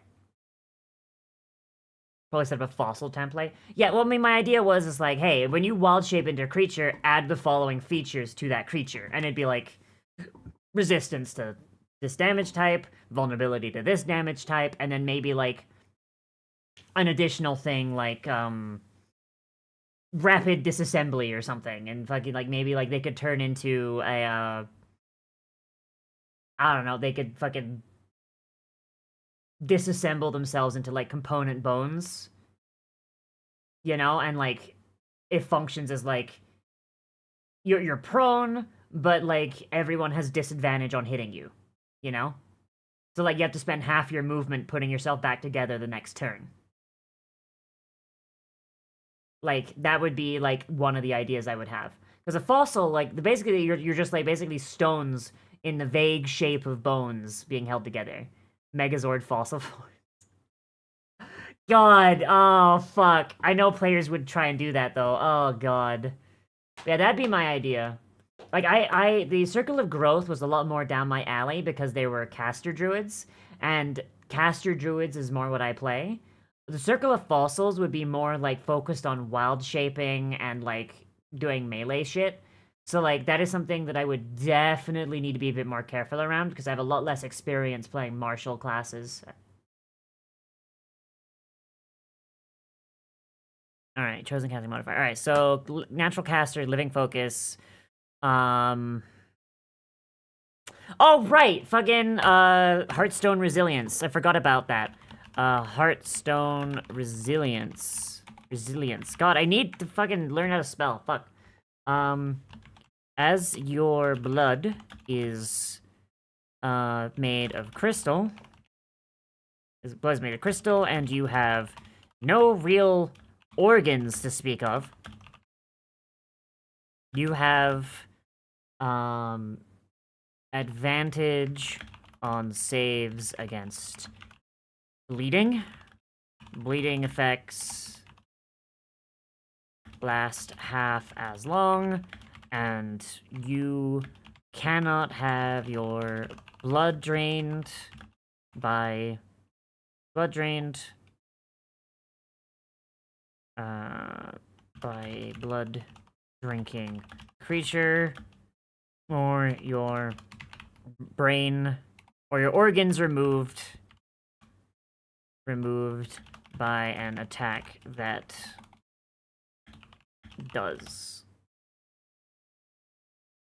relies on that effect. So basically like a mind flayer, right? Mind flayers don't really exist in this setting. Don't worry about vampire. The skin is an organ. I mean, kind of. It's not really an organ so much as it's a symbiotic lichen for these guys. You know, they just have like a lichen that looks like skin growing over their stone. Earth dwarves are such a cliche, but a good one. Well, they're not even really earth dwarves. They're just sentient gemstones. They're literally just sentient gemstones that through like a naturally occurring geomancy pull sediment around them to basically protect the stone. Um,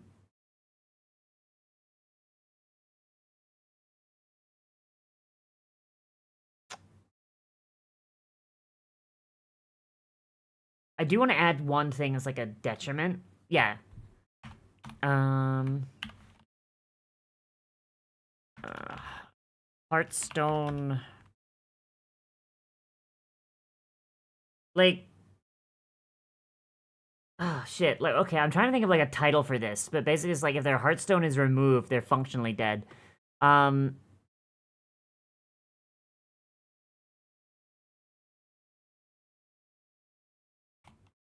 let's call it false body. False body. If your heartstone is removed, you are considered dead.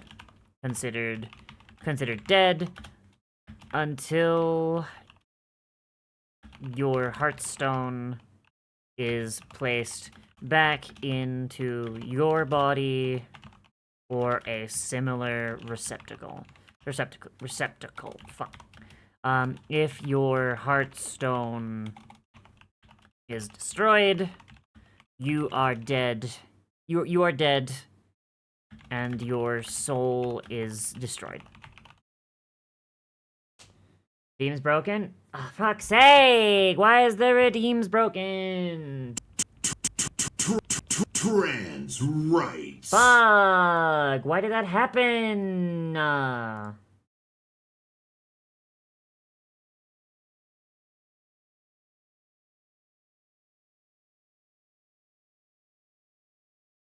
Bruh! Bruh! Why? Oh, come on. Fucking turn off the UI. Fucking Jesus. Okay, now the redeems are fixed. Now the redeems are fixed. And your heartstone is destroyed. Okay, so like that's like the negative, right? So like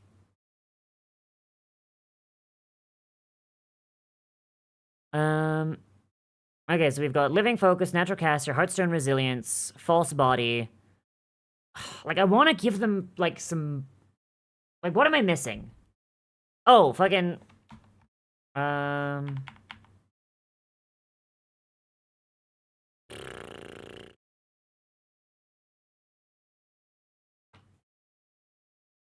oh fuck. Hang on. Oh, I should probably give them dwarven toughness, shouldn't I? I'm pretty sure like everyone gets dwarven toughness, even like these ones.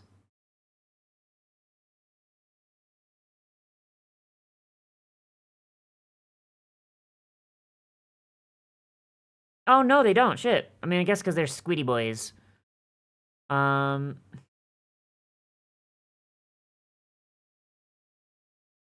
Hmm. All right. So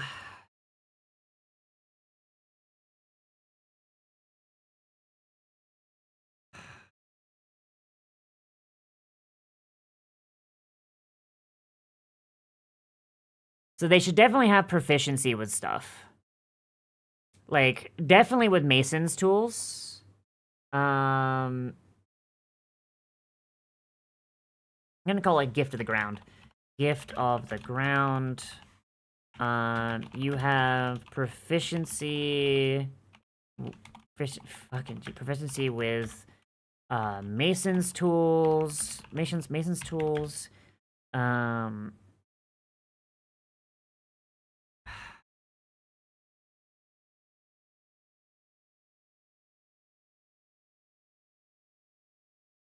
Hammers. like I wanted that proficiency with like all hammer type weapons. Oh boy.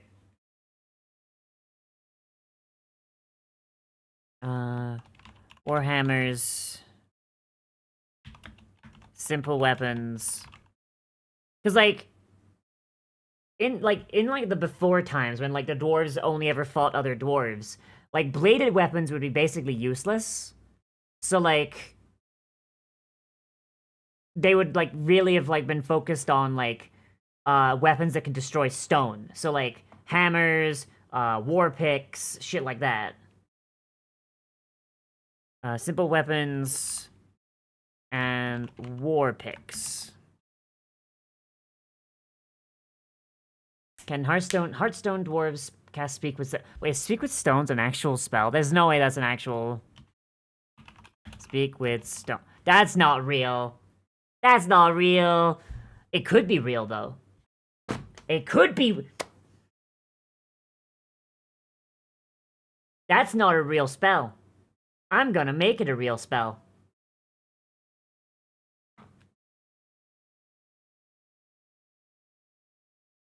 I'm gonna make that a fucking spell when I do the things.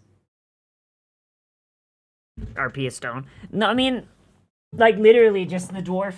Like literally the dwarf just like breathes like temporary life into a stone and just starts talking with it. Just as like, hey, has anyone come by here recently? But like it would need to be like like it would literally need to be a rock. Like something that's like exposed to air that could see things, right? Yeah. So yeah, so if you so it'd be like with a plant, right? Like if you can't speak with plants and you're in like a fucking cave, like what are you speaking to? Nothing, right? And war picks. Oh, what if they had the ability to like ooh, idea. Um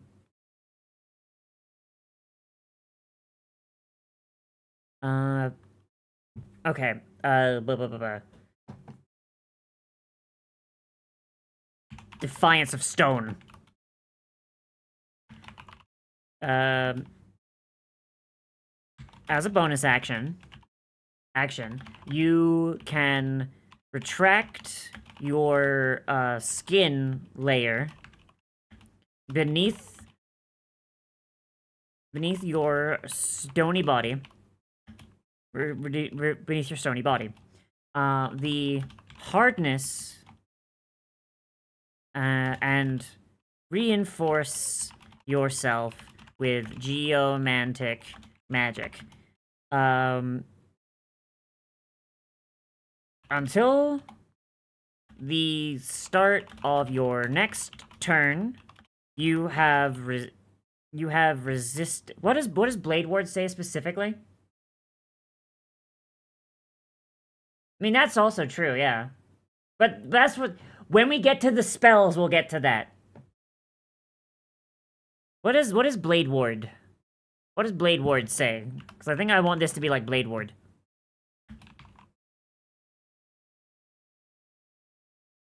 Dance bludgeoning, piercing, and slashing damage set by weapon attacks. Resistance to bludgeoning, piercing, and slashing damage from weapon attacks.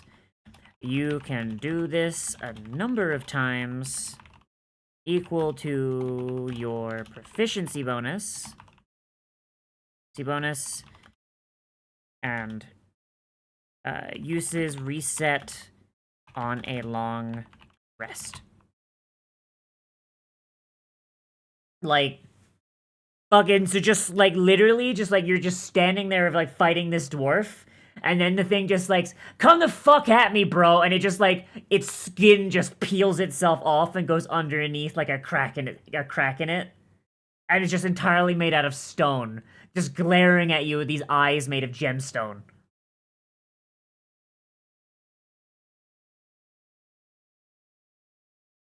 Oh, shit. I just... A history fact. Oh my god. I deserve to exist. Oh, thank you, Virgo. Thank you, Virgo. How are you doing? You doing okay? You deserve to exist also. Appreciate you.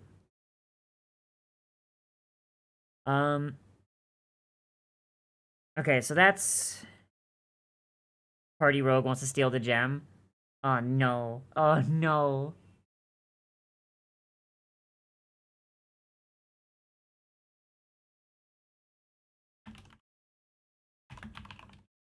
Saw your Gram? Hell yeah. Hell yeah, Gram. Isn't your grandma, like, super cool? I think you've told me about her before. I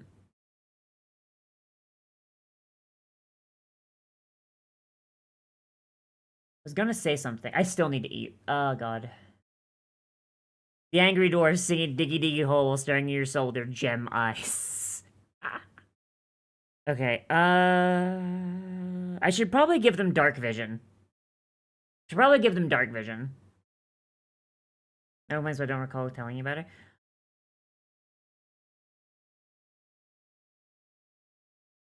I might be thinking of someone else. I might be... Look. She gives you plushies? Oh, yeah, no, I was thinking of another friend. Sorry. Sorry, Virgo. Yeah, I'm sorry, that probably sounds, like, creepy as shit. Fuck, I'm sorry. Yeah, I haven't eaten yet today, so, like, my brain is kind of scattered, and, like, my brain is, like, trying to attach, like, different things. I'm so sorry.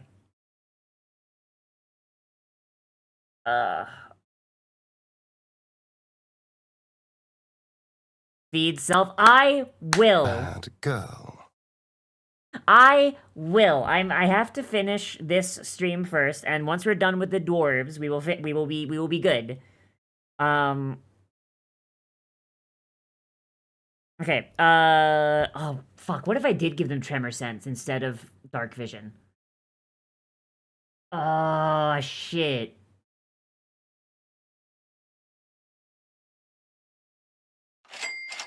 A cookie. All right. Okay, chat. I have the opportunity to do something really funny. Right? I could either give them 60 feet of dark vision. Alright, go eat, go eat. I could either give them 60 feet of dark vision like standard dwarves, or I could give them 60 feet of tremor sense.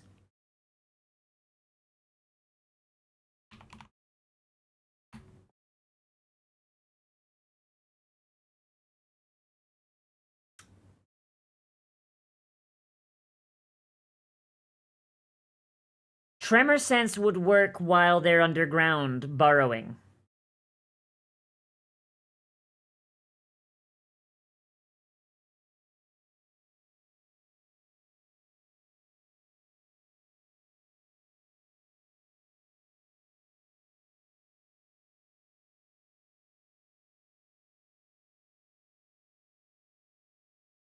Yeah, I think I'm gonna give them tremor sense. I'm gonna put this up here. I'm gonna call it stone sight. Dwarves. Dwarves, developed underground,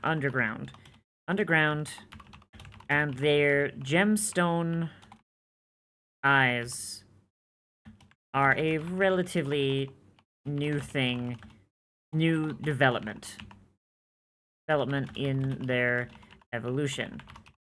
All dwarves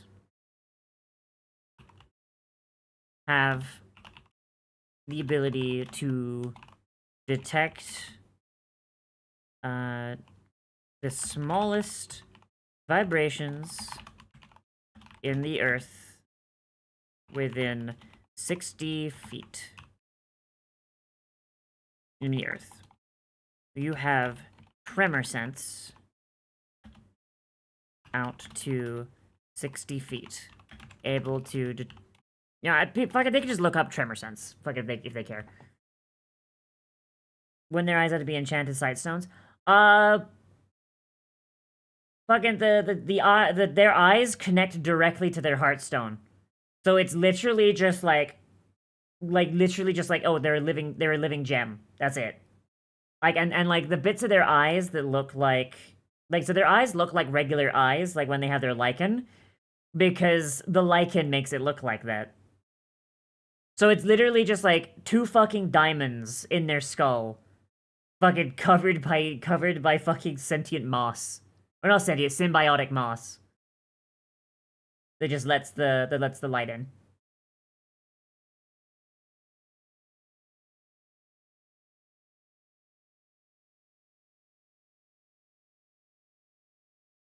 Or interior. The lichen covering a dwarf's exterior protects the stone from erosion and lets them fit in with the fleshy races. This lichen cover extends from head to toe, including their eyes. So they're literally just living gems. That's a... Alright, so we have ability score increase, age, size, speed, stone sight, living focus, natural caster, heartstone resilience, false body, gift of the ground. So false body is a negative, so really it shouldn't count, so... I want to give them one more thing, but I don't know what to give them. Like, what do you guys think? Is this enough? Is this enough, do you guys think? Or do you think they deserve one more thing?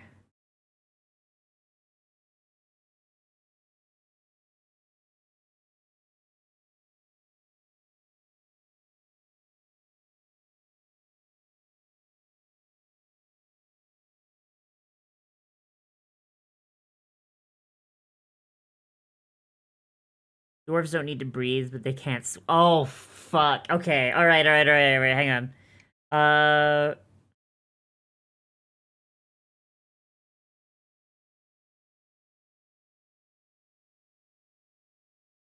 just gonna call it sink like a stone. Sink like a stone. Being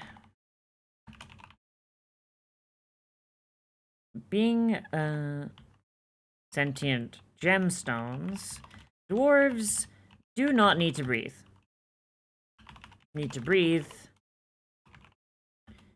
but also cannot swim. A dwarf that enters water will immediately sink to the bottom. Will immediately sink to the bottom. You are incapable of obtaining a swimming speed.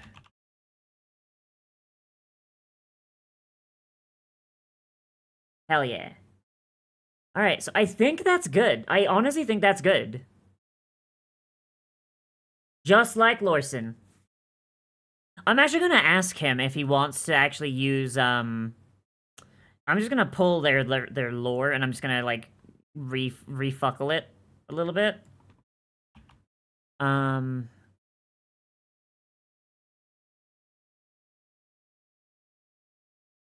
I should probably actually, like... Like, there is, like, lore here. But, like, if I just drop this in, like...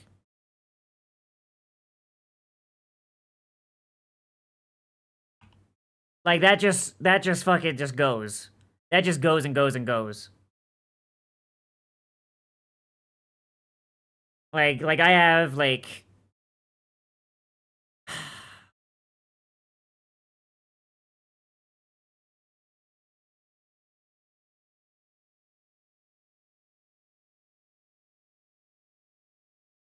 Hmm...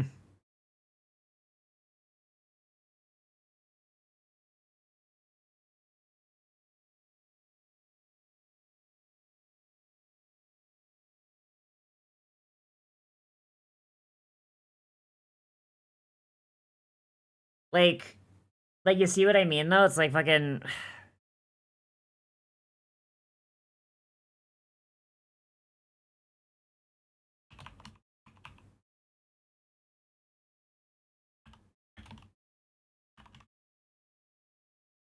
Oh, fuck, I've got one more thing I wanted to give them. I've got one more thing I wanted to give them. The fucking... I just remember what it was.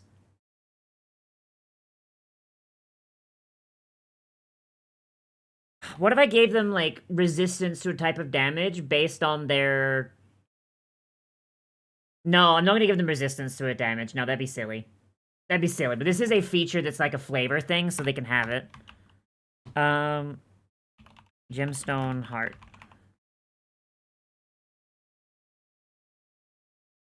Choose a gemstone. This gemstone will be your heart, and the center of your being. Your blood will... Your blood will be the color of this gemstone and harden into crystal shards of this gemstone when you bleed.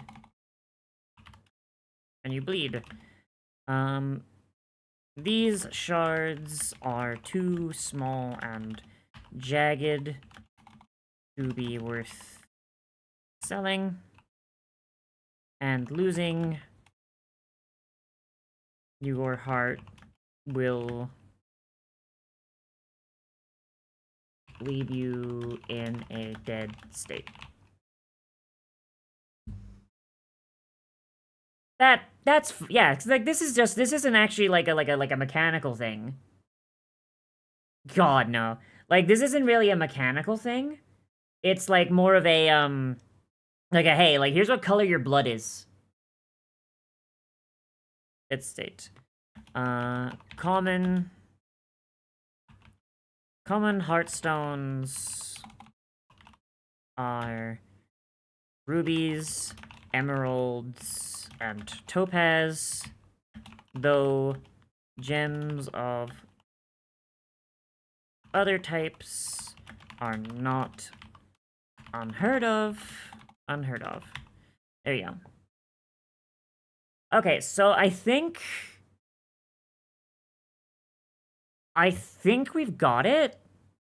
Like, I'm not super happy about... Actually, I think I'm gonna make... I think I need to change how this is formatted a tiny bit.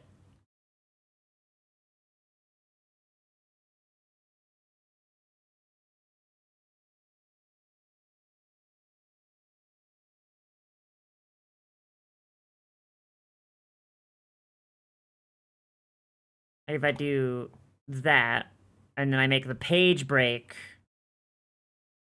If I make the page break before the new thing...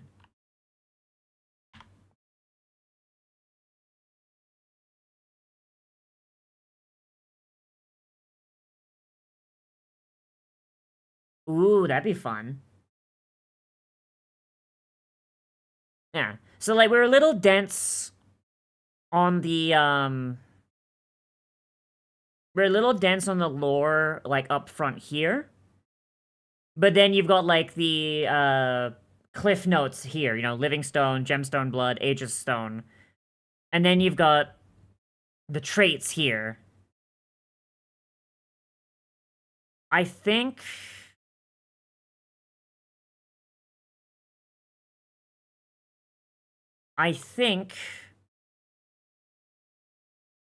that's fine. Like, because the dwarves are... They are very, very different than a lot of the other races, so they do kind of need a little bit of a write-up, you know? They need a little bit of a write-up. Like, hey, like these, like, they don't even fucking, like, reproduce the same way normal creatures do. You know what I mean? So...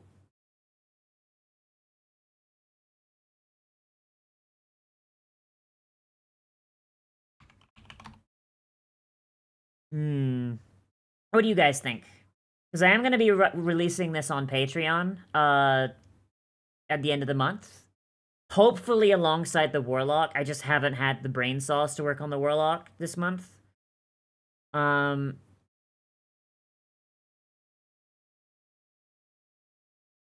by the way, if anyone wants any of these, like, literally, like, $1 on my Patreon gets you access to all of my fucking Karo shit before it's, like, completely done. When I do think something is completely ready, I will release it, like, you know, to everyone. Like, the Oath of the Sea Dog Paladin is out right now, for example. That one probably still will get, like, a balance pass, like, once, like, I'm done with everything. But right now, I think it is in, like, a purely playable state.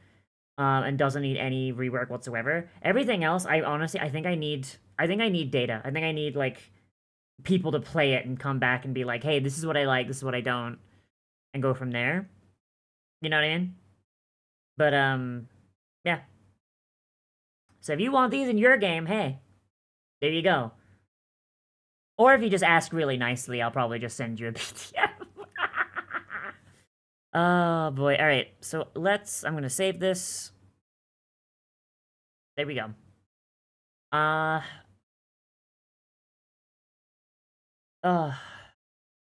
Lennon, you're still here. Because I'm very much running out of steam. I am very much running out of steam.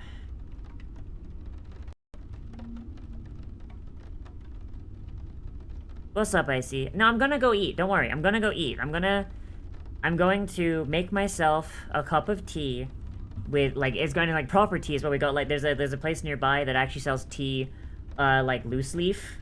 So I'm gonna be making, like, proper tea. I'm gonna have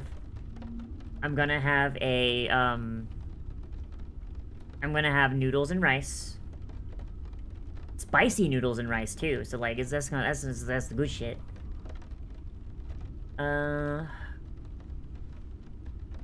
Just biofuel for the flash engine. But yeah, I hope you guys... How spicy? It's only like a one... It's only like a one jalapeno on the jalapeno thing on it. Like, out of 5. So it's relatively mild. Honestly. Yeah, I hope you guys enjoyed. I hope you guys didn't mind the fact that we didn't get to the Warlock. But yeah, with Linen being kind of poopy, probably a good idea. Yeah, it's white people spicy. Exactly, it's mayonnaise spicy. But I feel good. Well, those are chili peppers? Maybe they're chili peppers. I don't fucking know. I don't fucking know. Yeah, who do I know that's streaming? Oh, shit! Oh, shit, my buddy's streaming. Oh, fuck. Okay, we're gonna raid... We're gonna raid Car, because Car's doing streams again. And I think we should all welcome him back, but, like, in, like, a polite way. So, there's no raid message. There's no raid message. We're not gonna give a raid message. We're gonna go raid into Car. And I'm probably gonna hang around in his stream as well while I'm eating. I'm glad that he's back in at least in that respect. So, I will see everybody tomorrow, and hopefully also tonight. Zeno is still missing, so I don't know exactly what we're going to be doing tonight, but the game will continue. Have a good one, everybody. Bye-bye!